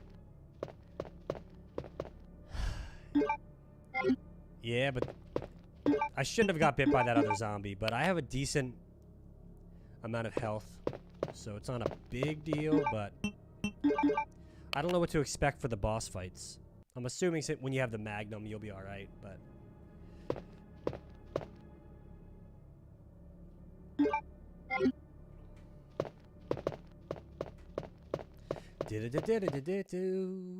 Boo. Alright, let's heal up and do save 7.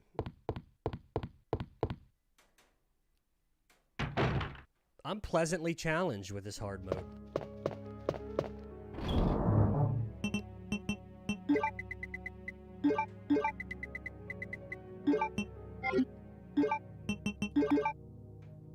Woo!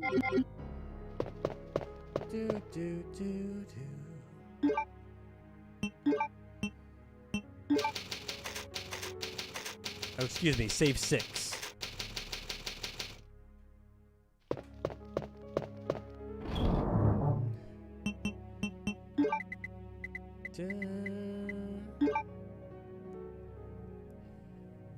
Alright, let's do...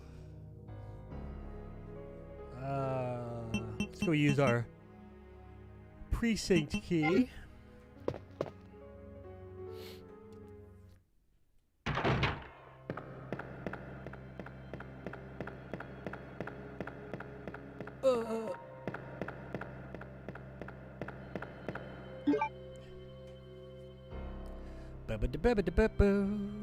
Posture check and hydrate. Let's go.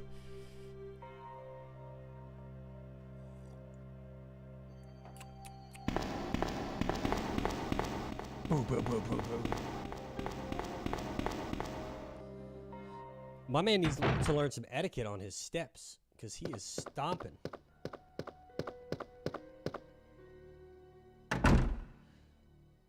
Stomping in those boots. At what point do you have to walk, though? Could I run up to this corner?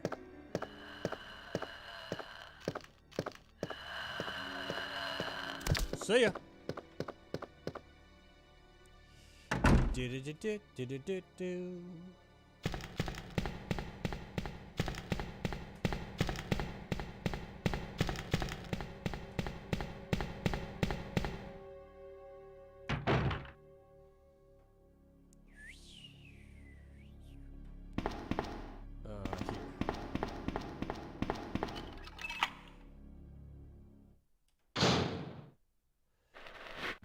Oh shit, I forgot about this room.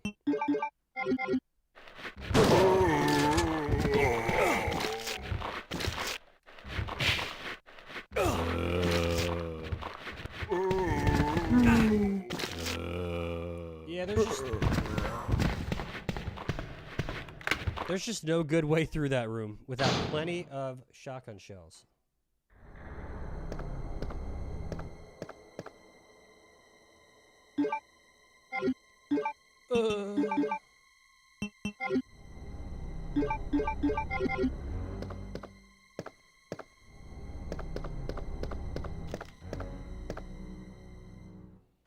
Marvin?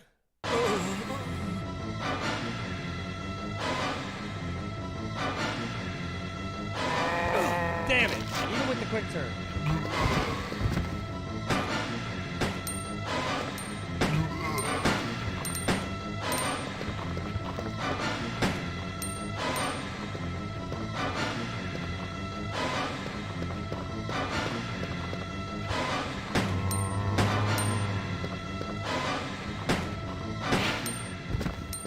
Got him. Headshot to Marvin.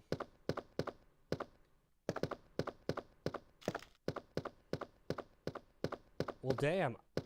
Oh, is there supposed to be ammo in here? Yeah, I'm not surprised. So I don't know how I'm going to get through that damn door over here with all the zombies in it. Bum bum. Bum bum.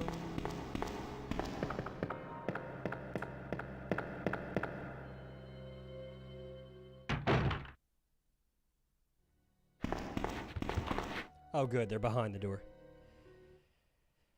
Oh yeah, that's tricky. The strategy to get through the horde.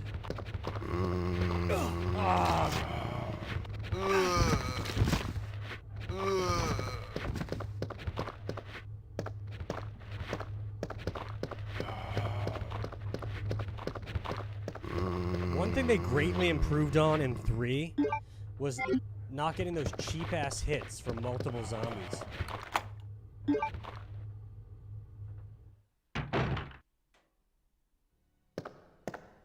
Bum bum. Bum bum.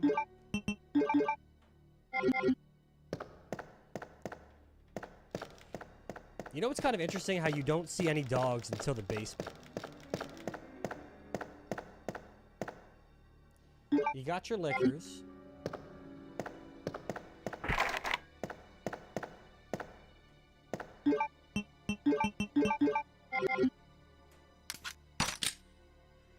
Bum bum.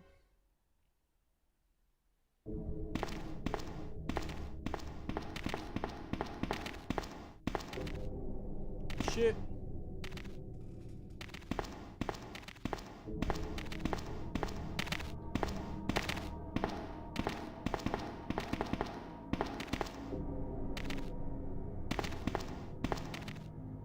Come here.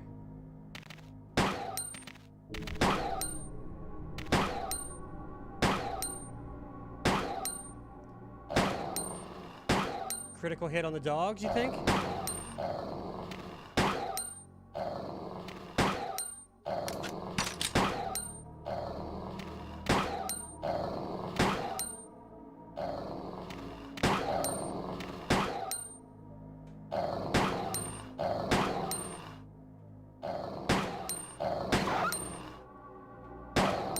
Dude, hard mode is set up where it's like, yeah, you should just be running away from enemies and hoping you don't get hit.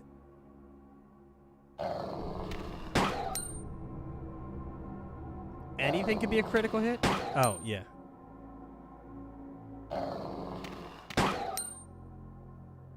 Even Ivies? Actually, I feel like I've seen Ivies. Okay.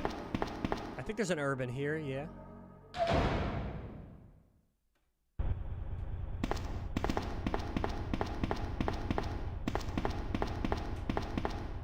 Oh yeah, there she is.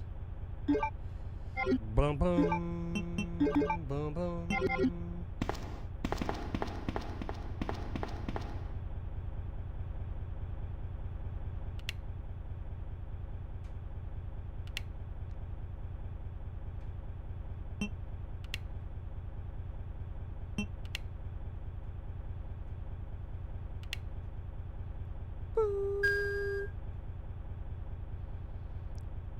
I love the quick turn, but I was disappointed that I still couldn't get away from Marvin. You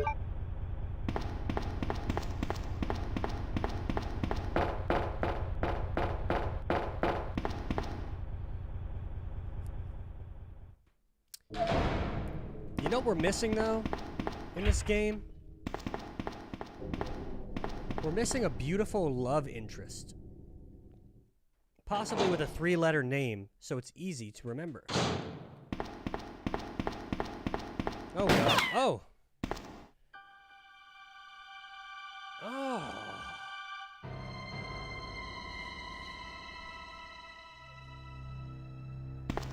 Sorry about that. Who are you? When I saw the uniform, I thought you were another zombie. Who are you? Ada Wong. And what are you doing here?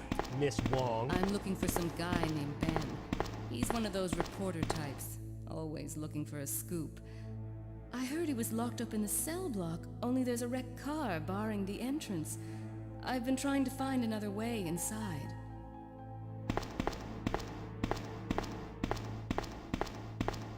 If we work together, She's we can stomping move too. this thing.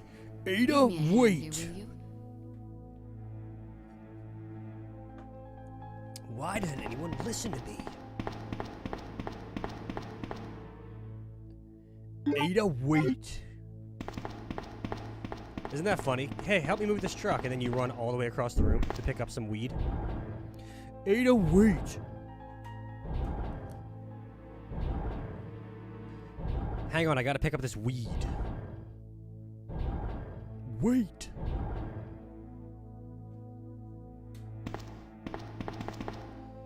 Alright, secret passage. Ada, wait!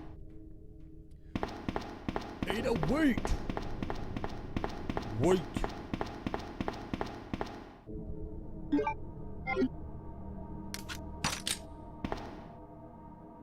Oh. Alright.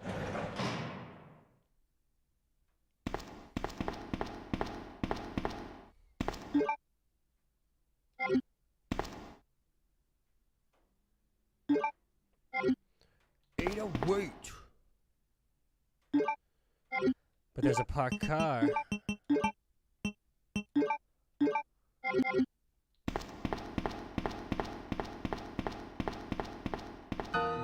Get up. Let me guess. You must be Ben, Ben, right? Get up, now. What do you want? I'm trying to sleep here.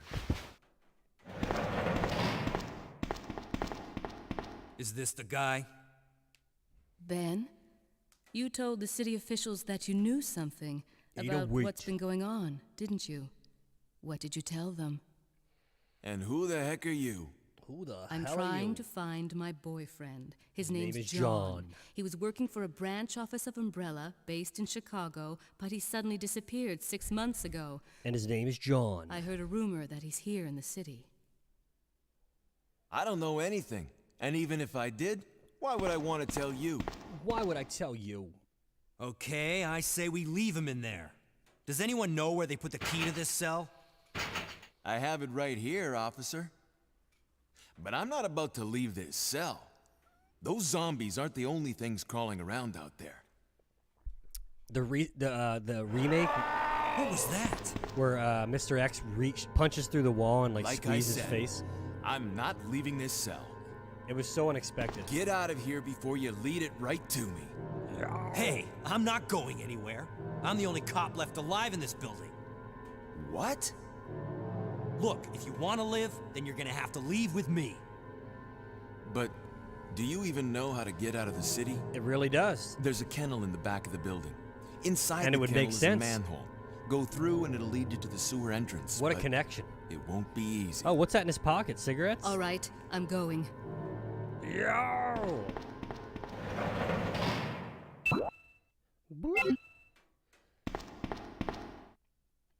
Ada, I have the manhole opener. Where are you going? Can't you just respect me?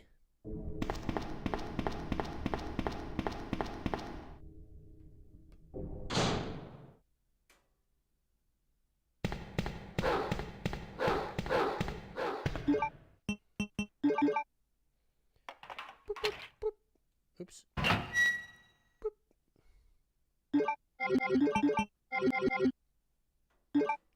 Will you climb down?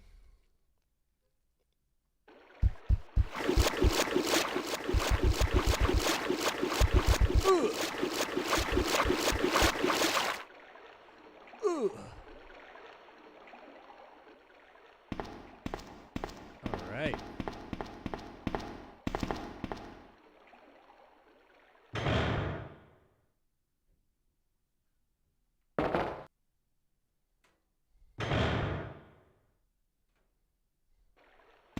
Ada? Ada? All right, see ya. I'm about to sign off myself. Yet. My name's Leon. Bye. I'm with the RPD. Good luck with the car. My name's Leon. I'm with the RPD. It's a dead end. You think we can get upstairs through this shaft? Give me a boost. I'll go and check. Through this shaft?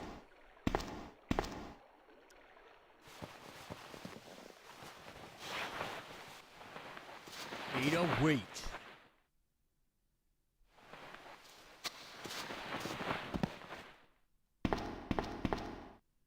Let's roll. Does she get an aid spray?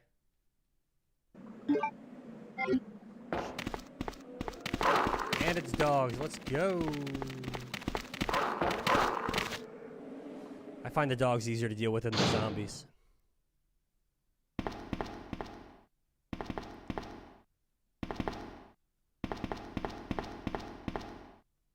Maybe I'm mistaken, but I felt like there was a bit of a pause when she would jump down those stairs before you could run again. I know certainly with Sherry, but it feels like Ada's like snappier in this version.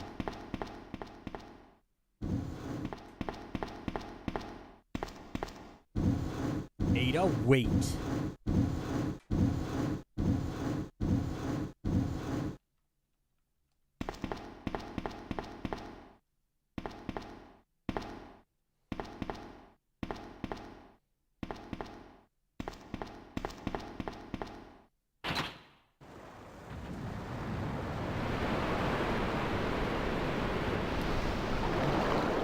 But if you don't touch your aid spray, you should be able to throw it over for Leon. Especially in hard mode. Oh, we got a key.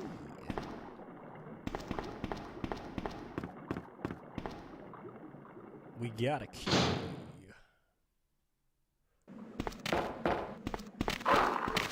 Stay over there, big boy.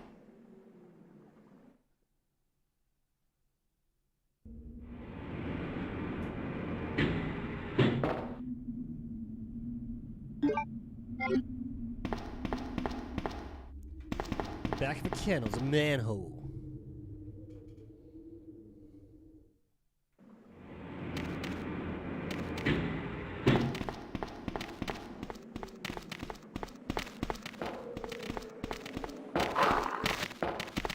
No damage, Ada, yeah.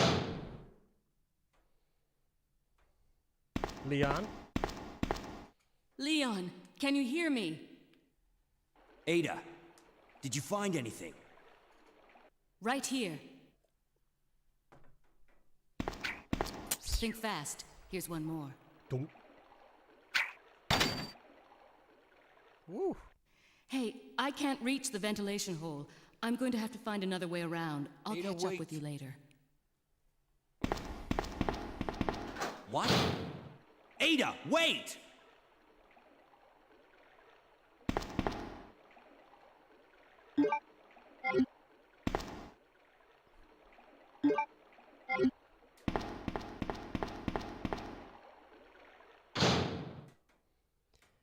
All right.